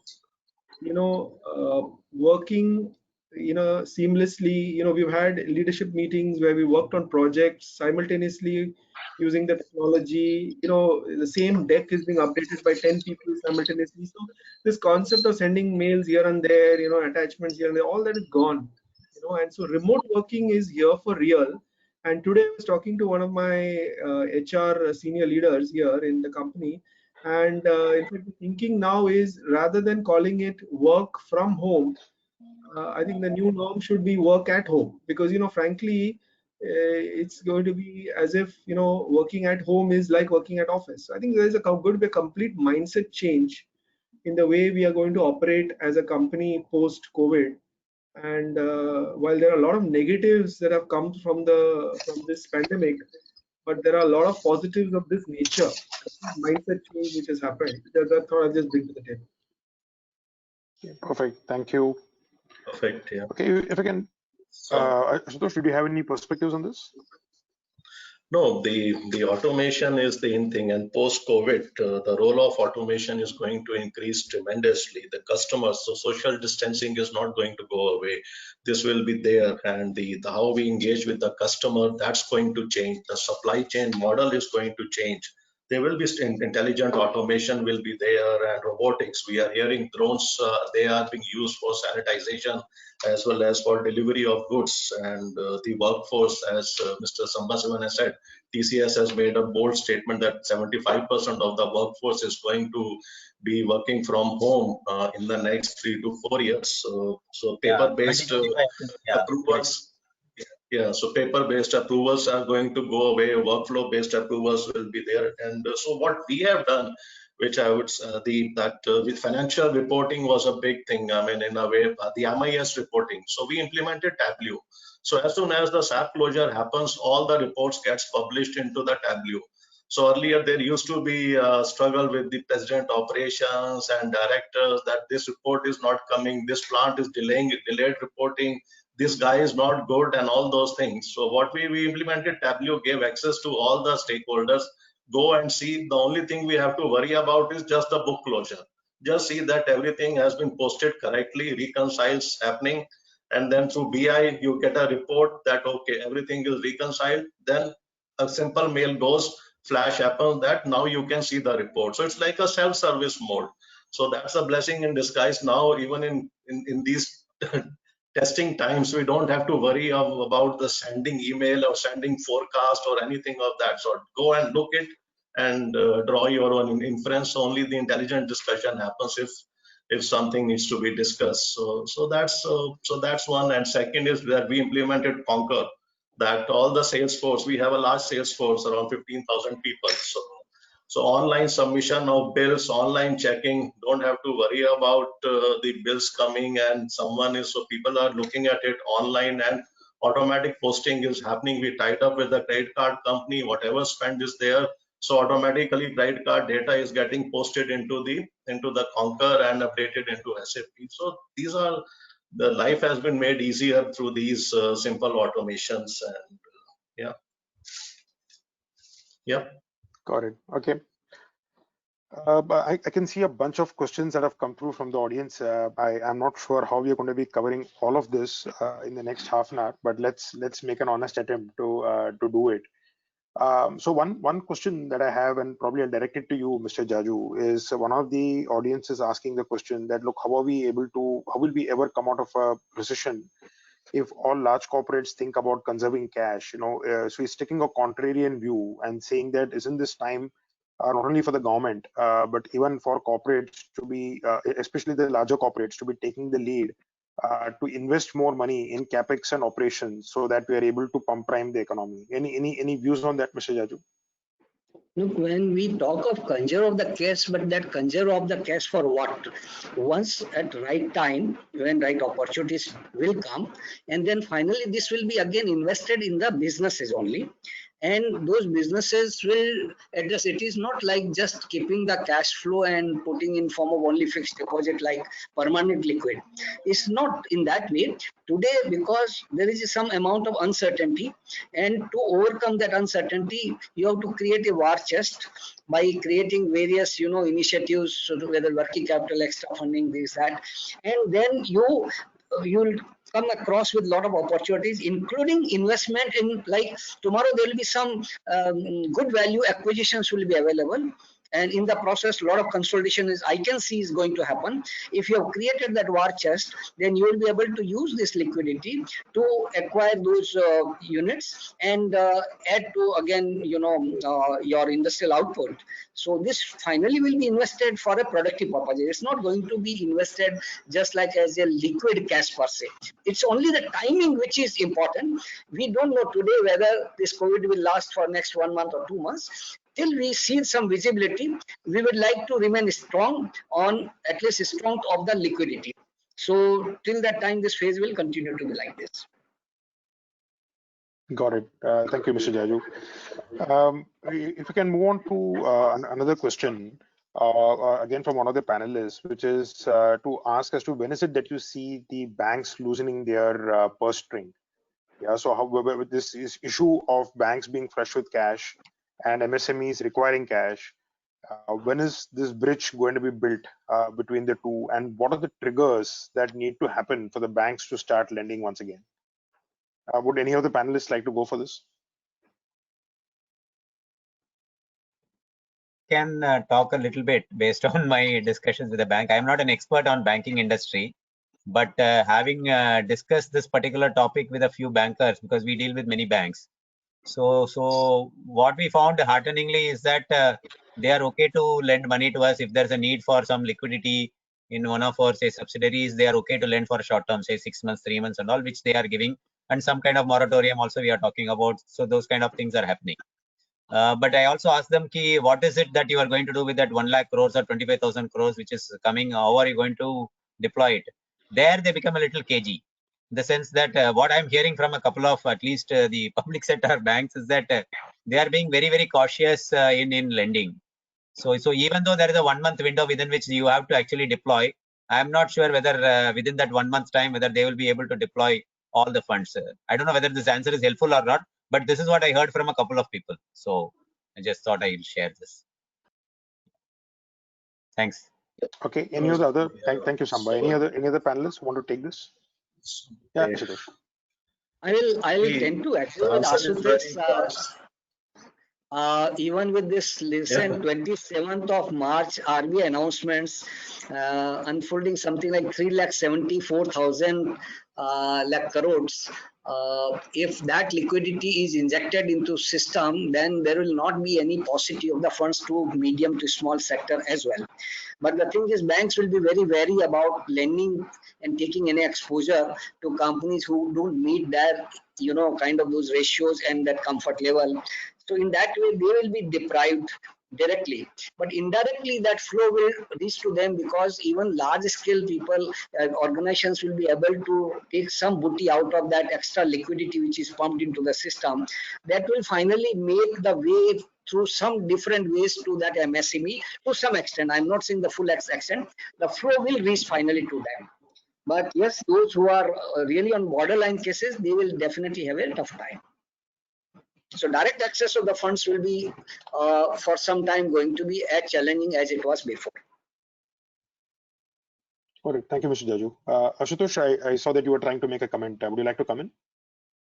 No, it's very difficult to predict on the timing. The economist view is they are saying Q1 is a washout, Q2 will be a recovery happening, Q3 will be the stabilization or flat, and Q4 will be the growth. And looking at the bank experience, they always want a growth in their projections to interest coverage and all those ratios. So putting all these things together, it's very difficult to answer at this stage that what will be the what will be the time by which the liquidity will get flushed into the market. So it's anybody's guess in today's scenario. Yeah. True. Got it. Venkat, Okay. just one thought. Yeah, I think I agree with the panelists, but just a couple of thoughts there that this is an unprecedented situation where the government and the RBI have taken a number of steps after the COVID started. Couple of actions which could be helpful is some form of normally you will not advise this in a normal situation, but some form of central government or RBI guarantee for some of these loans which can be given to fund the immediate 3 or 6 months kind of window for select small businesses, that could give a incentive for the banks to lend, because otherwise they'll get wrapped by the RBI later for not not following due process. So I think some extraordinary steps will have to be taken. Following the rule book in this environment, I think will not get us the lending start. That's my view.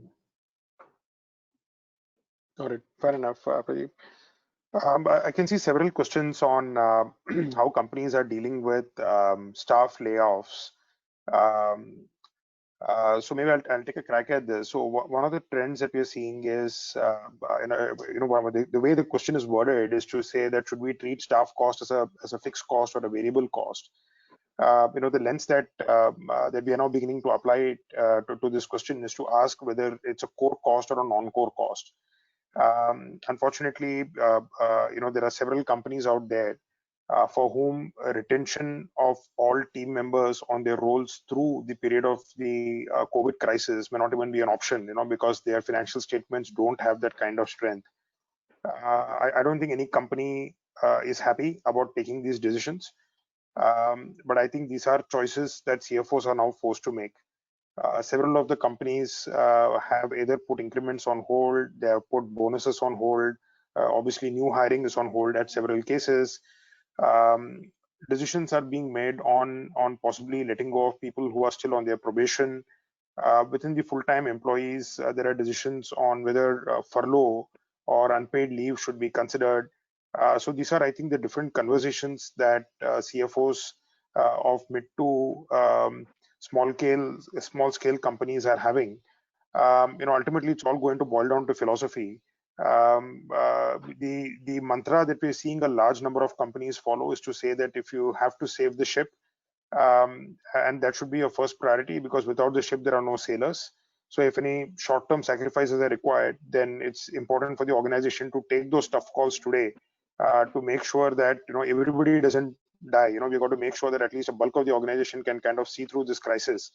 Is that the right way to look at the equation, or should we be raising funding, whether it is bank debts or equity, to be able to fund the operational shortfalls? I think it's a question that each CFO will probably kind of need to sit down with their owners and CEOs and possibly come to a decision. But having made these initial comments, I'm curious to see if any of our panelists have got a view on this issue as well. Yeah, Samba here. So in fact, fortunately, we are not currently looking at any layoffs, but we are definitely looking at the numbers coming down. So again, Pradeep also mentioned, Ashutosh also mentioned that the next 1 year scenario is very, very important. What's the kind of organization? For example, as I initially mentioned, we are not getting any new customers. We have got 60% of our manpower handling the front end, sales and front service. So if I'm not getting any single sale, or it's at a very low percentage of what we used to do, what is the period for which I am going to continue with this? Because there is obviously I'm carrying some baggage for this interim period, but there is no sale happening because people are not able to go out. And if the situation is going to come back in 3 months, that's one scenario. If it is not going to come back even after 4 quarters, that's another scenario. So you will have to go by scenario and look at the manpower in a different way. Right now, we are looking at it in a very positive way, saying that this is going to be there for the maybe next 2 quarters, and post which we will kind of come back to normal.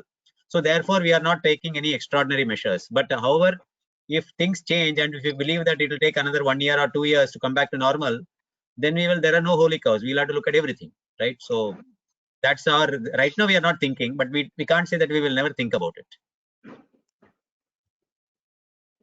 Got it. Any additional perspectives from any of the other panelists, so we could move to the next question?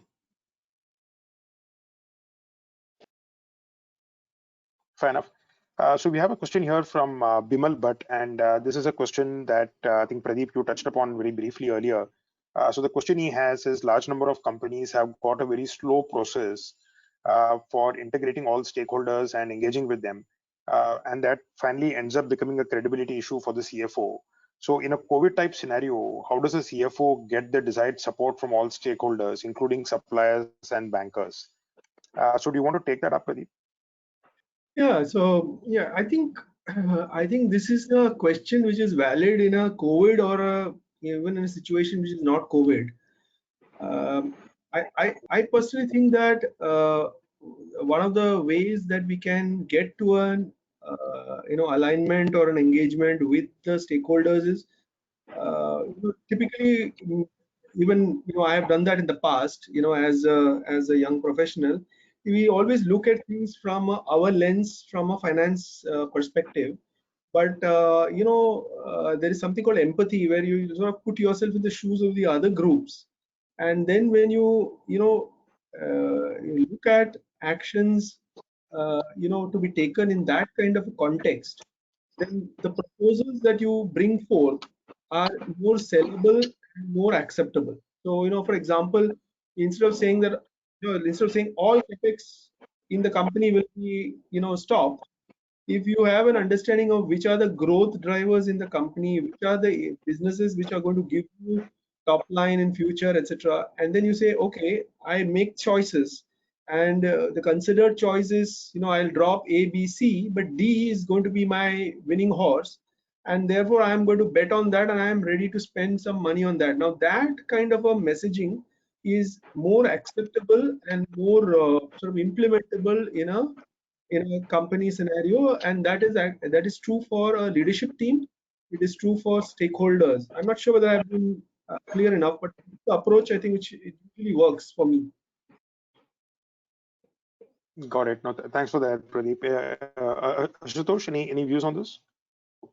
Very, very pertinent point with Pradeep has mentioned that it's always it's a collaboration approach. You have to bring in people, and this is sometimes debates. What we have is style versus substance. So as a CA, we are more on substance, but less on style. Whereas the MBAs and all, they are able to churn more collaboration, and they are able to gather more support as compared to the chartered accountant. These are my personal views. But so collaboration is something every stakeholder has to be involved. Whenever we go back in my previous assignments on a cost saving, we used to get a beating. That why cost saving? But when you say, oh, we are going for an EBITDA improvement plan, then there is a automatic receptiveness. Everyone gets involved, and a collaboration happens. So it's a very, very you have to showcase the value add and engage people and involve them into the decision making. So that's where the whole thing is, that style versus substance. So yeah, that's what my view is around Got this. it. Thank you. Oh, thank you. No, I think my own perspective on this is that probably this is the best time for a CFO to drive decisions through. You find the least resistance because you're controlling the cash flow, and cash flow is everything in the company right now. So if as a CFO you can't get your way now, I think it'll be very hard to get your way any other time. So believe me, I think changes and tough decisions, which is what CFOs are famous for. We are always impatient that managements don't take tough decisions which are in the best interest of the company. But I find that receptivity among CEOs is a lot better now to take the tough calls as compared to what it might have been 6 months back. If I can now come to you, Mr. Jaju, there is one Then if I question could, from Lalit. I could add to your Yeah, previous question. Very important dimension you just left, which provoked me to share something very useful thing. Credibility of CFO also largely depends on how he works within system and external world. For example, here I now interact along with my CEO, for example, every day 2 to 3 hours every day, so that engagement involvement is there in all the strategic business issues, on total business reviews on day-to-day basis, and decisions are just taken, so that all conflict management, if at all conflicting issues are there within the company, those are addressed. Coming to my external, like my private equity partners, my other external stakeholders, it's also credibility of CFO. I personally find within this organization earlier also is how you have been communicating with them, with what kind of transparency and fairness. So we make a system of, with all adequate details, not only informing them my top line and bottom line, but detailing about each and every business development or any extraordinary event, and what would be impact on the organization going forward. To that extent, we make a point to share. So whenever you need their help and support, they will always bless you, because you have already pre-informed and you have been fair and truthful while in communicating to them. got it. Fair enough. Thank you. Thank you for that insight, Mr. Jaju. So one question from Lalit Kedia is, his question is that why does it happen that every time we talk about cost cutting, the first thing that CFOs tend to do is to put the human capital on the chopping block? His question is, if there are white elephants elsewhere in the system and they could be highly paid CXOs, then are CFOs being honest in looking at all avenues of cutting out these white elephants before touching people's salaries? So it's a tough hot potato question. Do we have any brave panelists who want to take this up? I like so to. I like to. okay, If please. with permission from my other panelist friends, this has been close to my heart.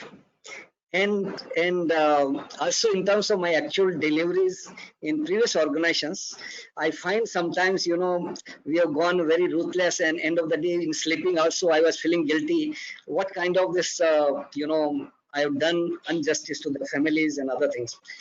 I believe in company side, when you are talking about economic enterprise and you have to drive economic value, you have to mindful about cutting off, divesting, and downsizing or right sizing. You're all non-productive assets and resources. Resources would include human resources as well, without this COVID being there.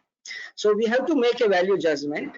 Particular HR human person, what is he contributing for the organization in terms of his ROI? We spend some amount of money on him, not only CTC but around a lot of other costs. What is he contributing in the organization through value assessment format? I have introduced in my one of the previous company formal structure of EVA, and we were judging every person with reference to economic value addition of individual being, and we have really got rid of amicably, not in that manner, and lot of flat we have from 10,000 people to 6 to brought down to 6,000. It's a very difficult task, but we were instrumental of doing this, and golden handshake, but in the interest of all remaining stakeholders. Having said that, we also think of some of the NPAs, and there are many assets which are just not contributing.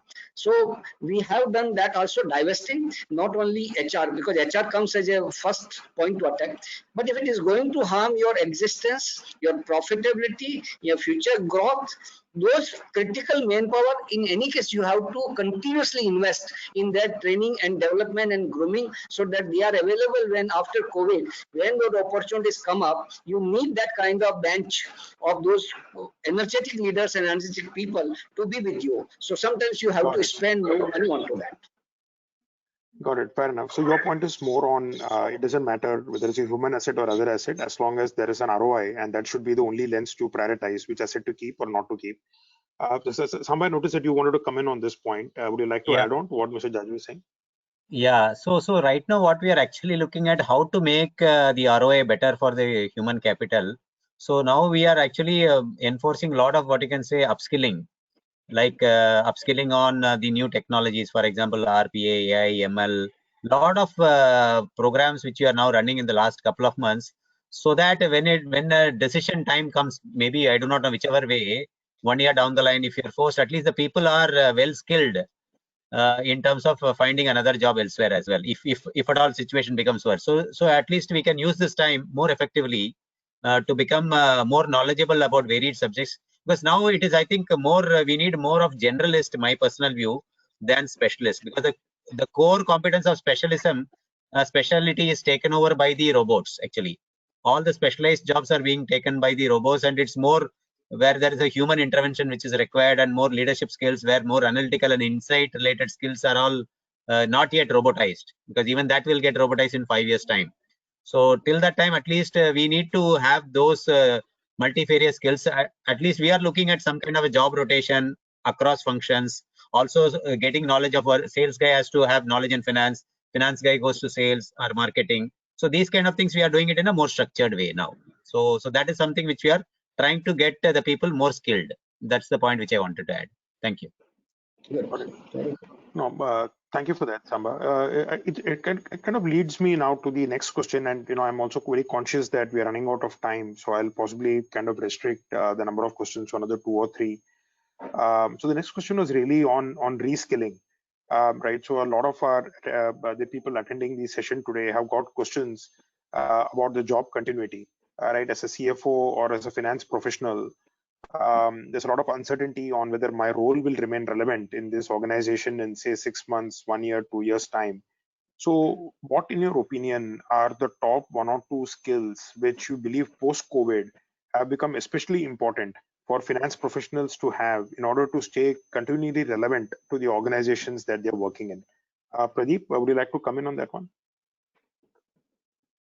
Yeah, so I think again I would say that while COVID is a trigger as professionals, like you always do a review of projects and of various initiatives. One must take some time out, at periodical intervals, and just step back and see what is it as an individual that you want to do as your sort of what gives you energy and what keeps you going, and where are you on that journey. I think a time to time check. Sometimes we are so busy caught up in the present that we never take time out.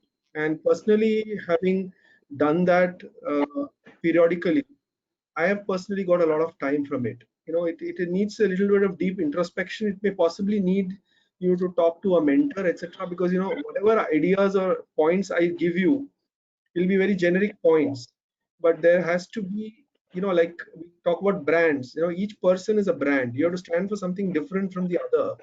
In which case, the solution for you and what works for you has to be different. You can't paint everybody with the same brush. So that's a generic point I want to make. In terms of post-COVID, or what is anyway happening, maybe it'll get accelerated as we go along.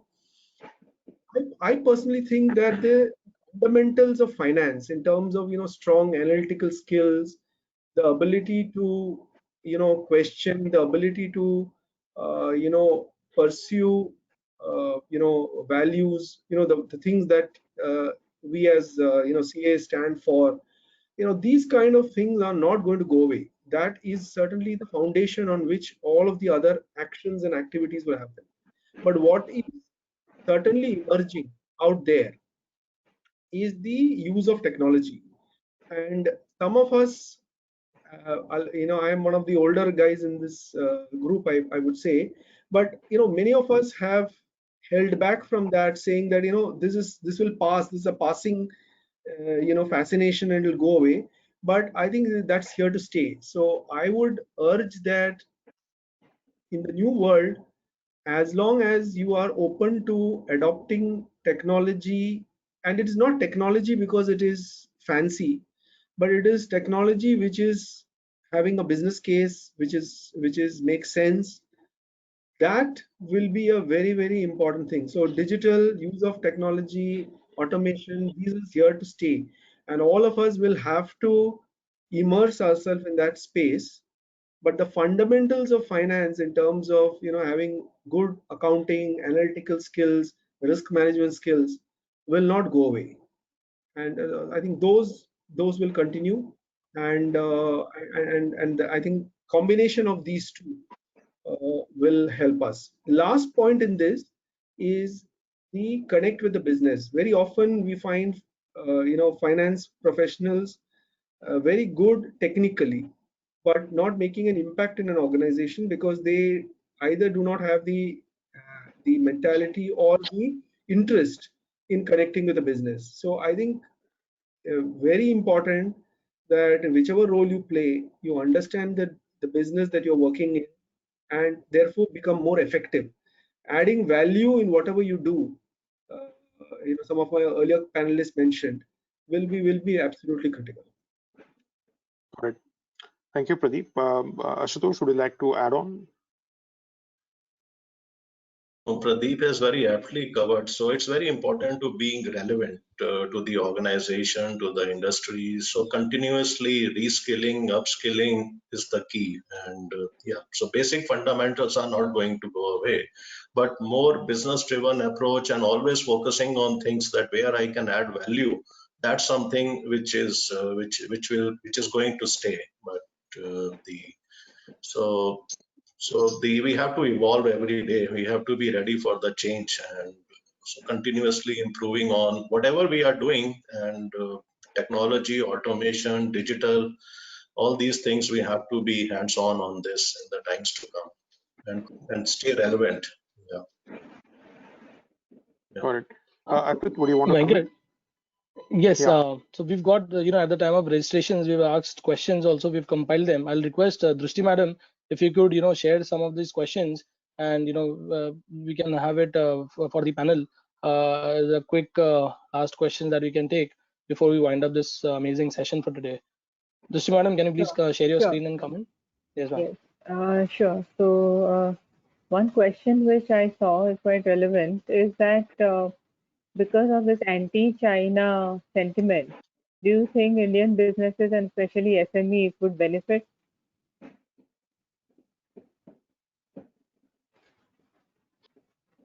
Anyone who can please respond to that? Yeah, so Sama, we yeah. have, for example, we have some of the products coming from China, not all. But now actually we are now seriously thinking of Make in India actually. So therefore, if we are taking a call for our set-top box supplies, then I'm sure many companies are going to look for. But I also read somewhere that if 100 companies are going out of China, only 7 or 8 of them are coming to India. So that is also a question to ponder. So they are all going to countries like Brazil, they are going to APAC region, and they are going to outside of India because the business environment is much more conducive in those places than in India is their perception. So that's something which we need to, as a government, we need to ponder on that actually, whether how can we take this as an opportunity to get more business into India. That's where my view is. Thank you. Okay, then there's one more question that considering that businesses are mandated currently to pay their workers, should there be some central support to the businesses so that they can remain afloat during these times? Yeah, I would think so, because once you are mandating something, then obviously there should be some kind of sharing of the loss by the government also, right? Because you cannot say that you cannot say that fully capitalistic and also bring in a socialism into it. You cannot force socialism on capitalism, right? They have to be talking hand in hand. I don't know. That's my view. Sorry. Then one question from my side is that if all businesses look to just cutting costs, would it not lead to more long-term repercussions on the economy?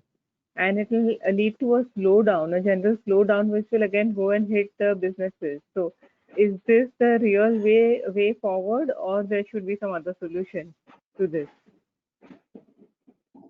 I think if I could chip in, basically, this is the time, and I call this an opportunity to revisit every one of us with our respective companies and more focus on SME and medium to small size companies. Introspect, there would be some of the assets, real estate, land, buildings, which are not required in use productively in the company. They should make that list, and at opportune time, they should have that off, monetize that into a real cash which can be used for the betterment of business. So this is one aspect they should look at, instead just cutting down the business or undersizing the business. Number two is, there is one element in the organization is too many layers, so they should also see very clearly, including large corporates, de-layering, so multiple structure can be eliminated. This will not only save the structure cost, but also very efficient way of communication and efficient way of delivering decisions right up to the downside, below this side. Third is that it's also to revisit your how you are making and delivering product and services to the customer. So how do you make your industry product and your deliveries more attractive in a way? So you have to see that your role of technology, role of supply chain management, logistics, connectivity to your customer. So you bring those kind of improvements by the time industry will start taking it off.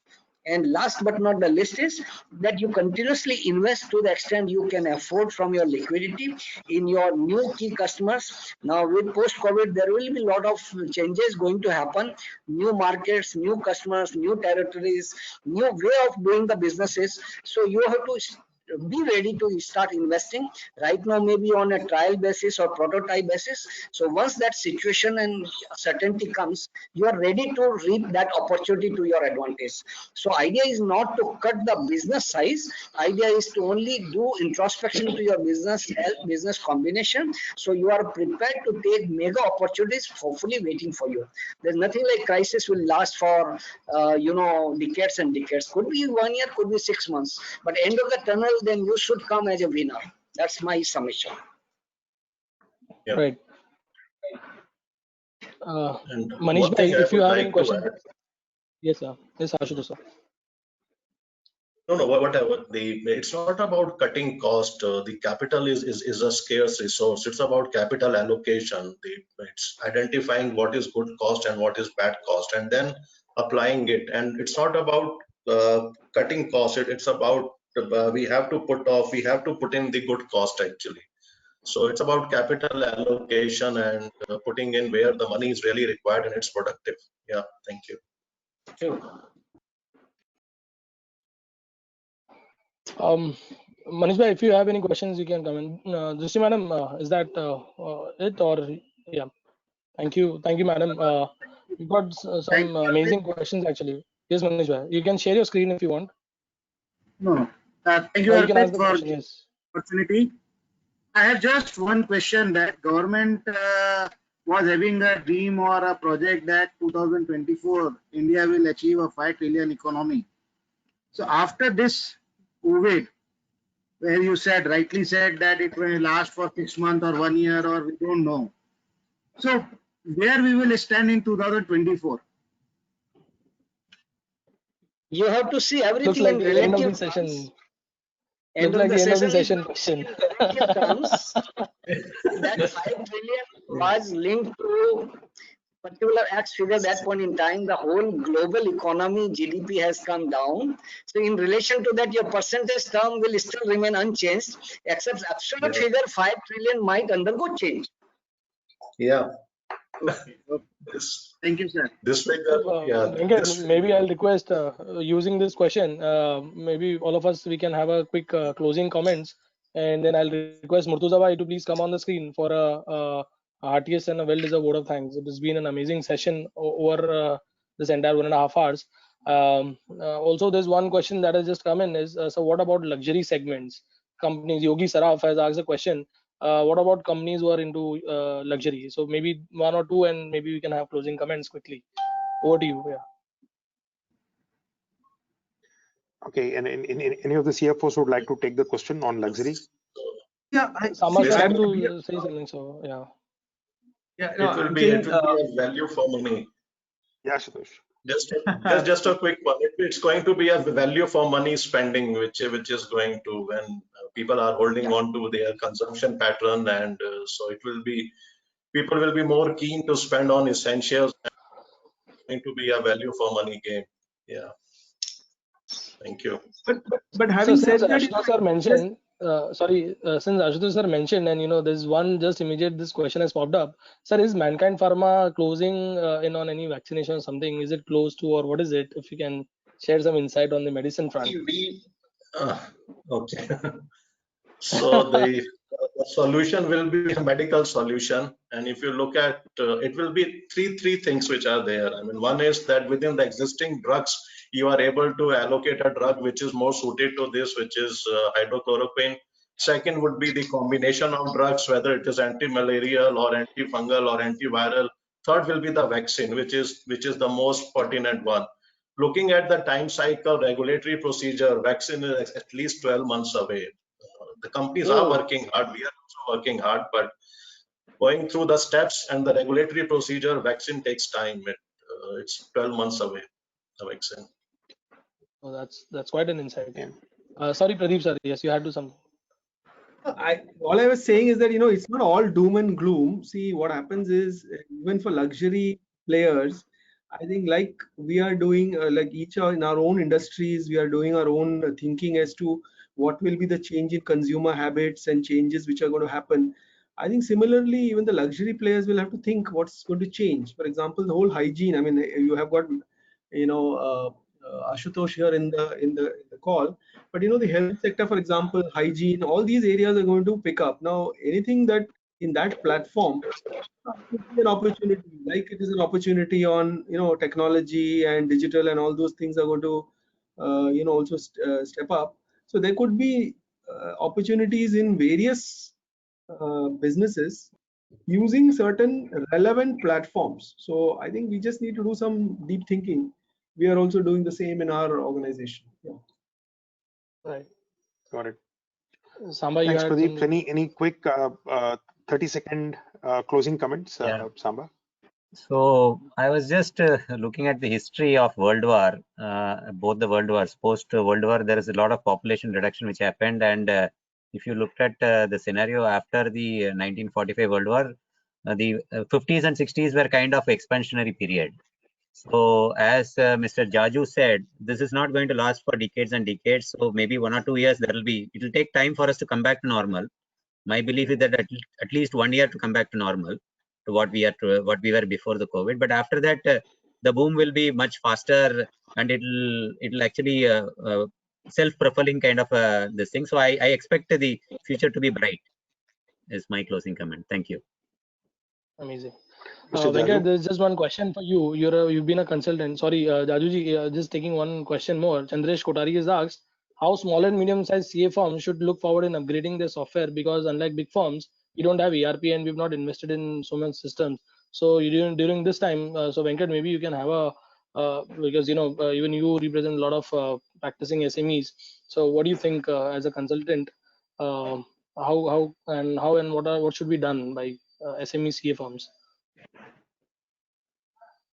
Yeah, I think the focus possibly will need to start shifting away from only accounting and compliance into possibly more business-related issues. This is not to say that accounting or compliance is not important. I mean, that's a bedrock on which all of us have come up, and that continues to be fundamentally very critical. But I think ultimately, what managements, boards, investors, clients ultimately pay for is the results that they see. And once you're in the finance profession, then the only way in which results can be defined is in rupees and paise.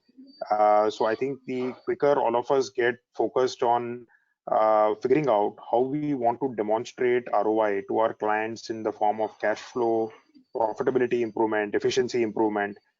So I think on behalf of the consulting fraternity, I got to say that not all of us do a very good job in terms of communicating to the buyers of our services as to why they should keep us, right? And this is a great time, right, where we find that clients come back and ask for reduction in fees, or maybe they have even taken away the contracts, which straight away tells you that the value that they're ascribing in their minds to our service is not really that big. They're saying, look, you're completely dispensable in my viewpoint.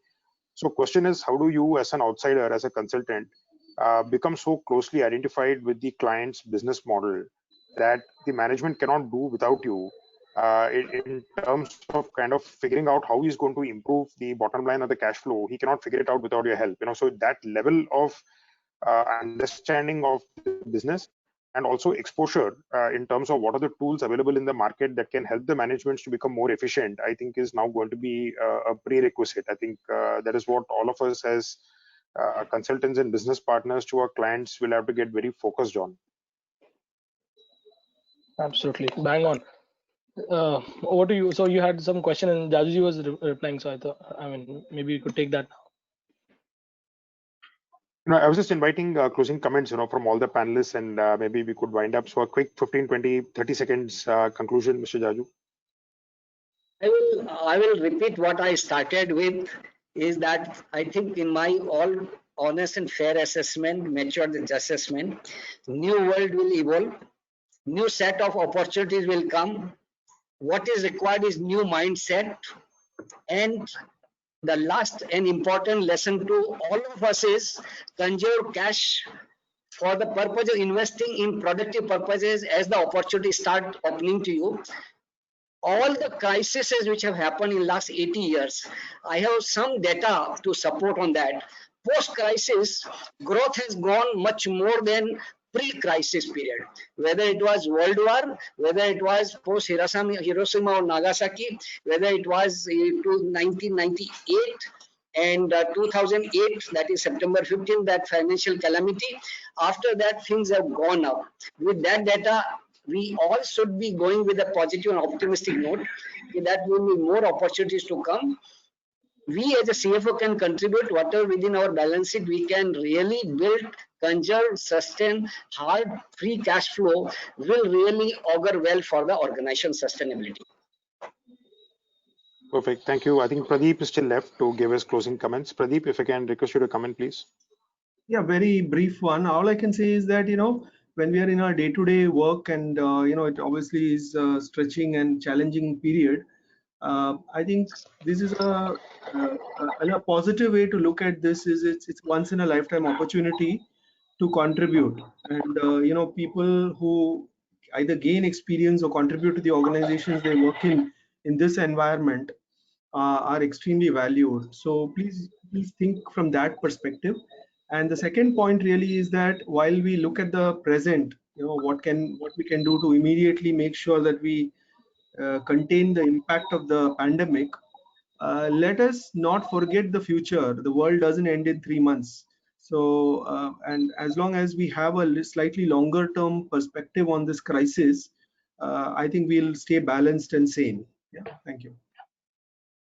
Perfect. Thank you. Right, over to Pradeep. you, Murtuza bhai. So quick, yeah, just a Sorry. quick word. I just wanted to take the opportunity to thank all the panelists. They have been so wonderful. I reached out to them, and without an hesitation, they said they will make it. So thank you, Samba, Asutosh, Mr. Jaju, Pradeep, for participating today. I also want to thank the institute, Murtuza, Arpit, Drishti, and all the other senior members, who have very kindly got us here on board.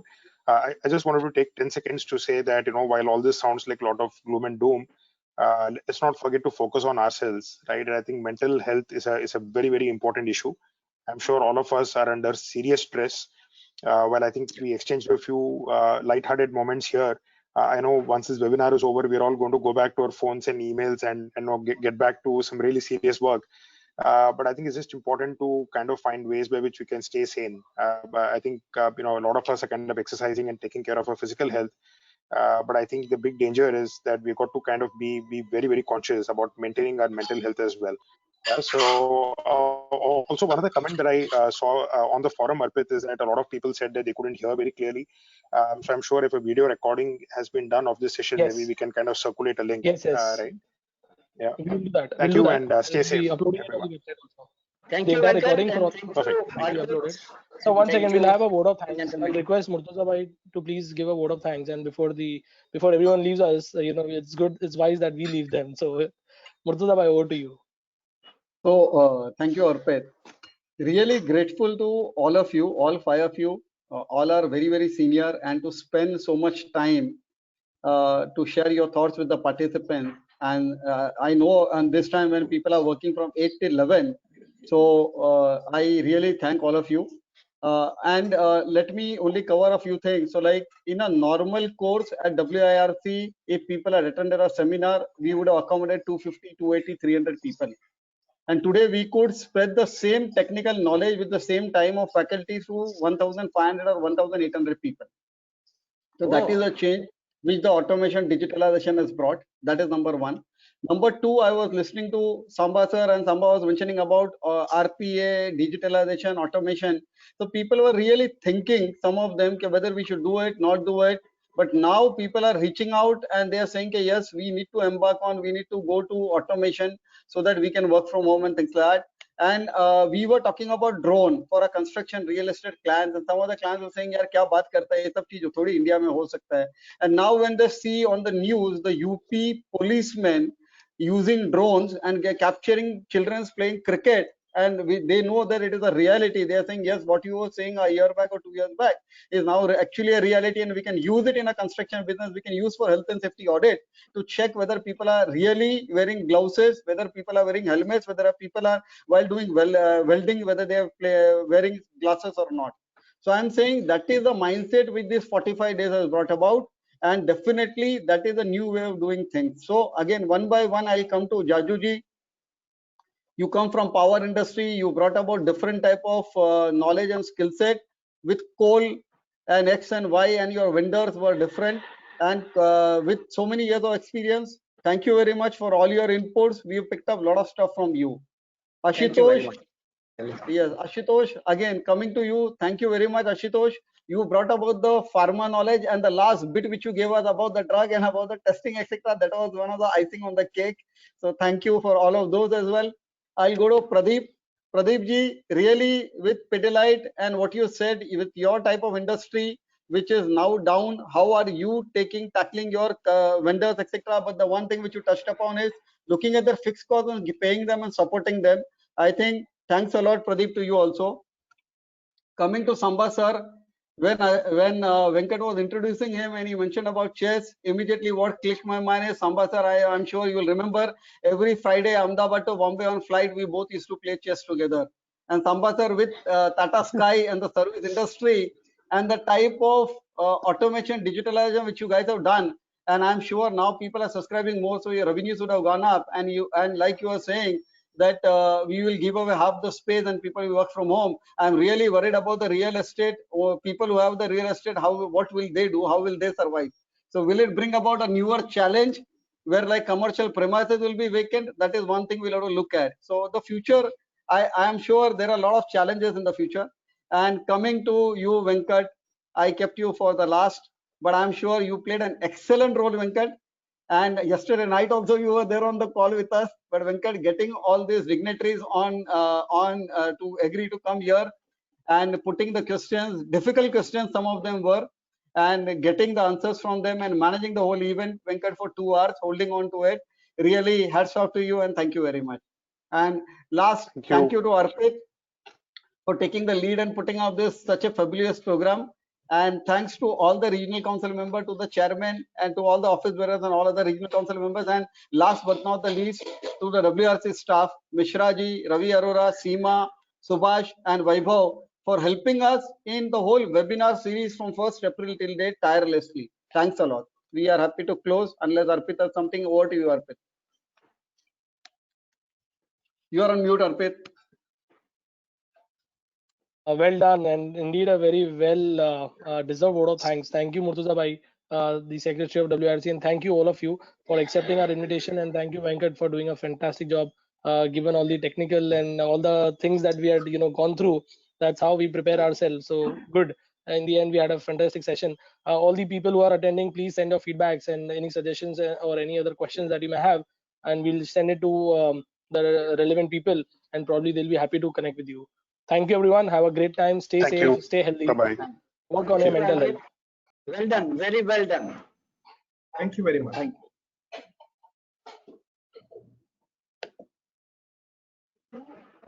you.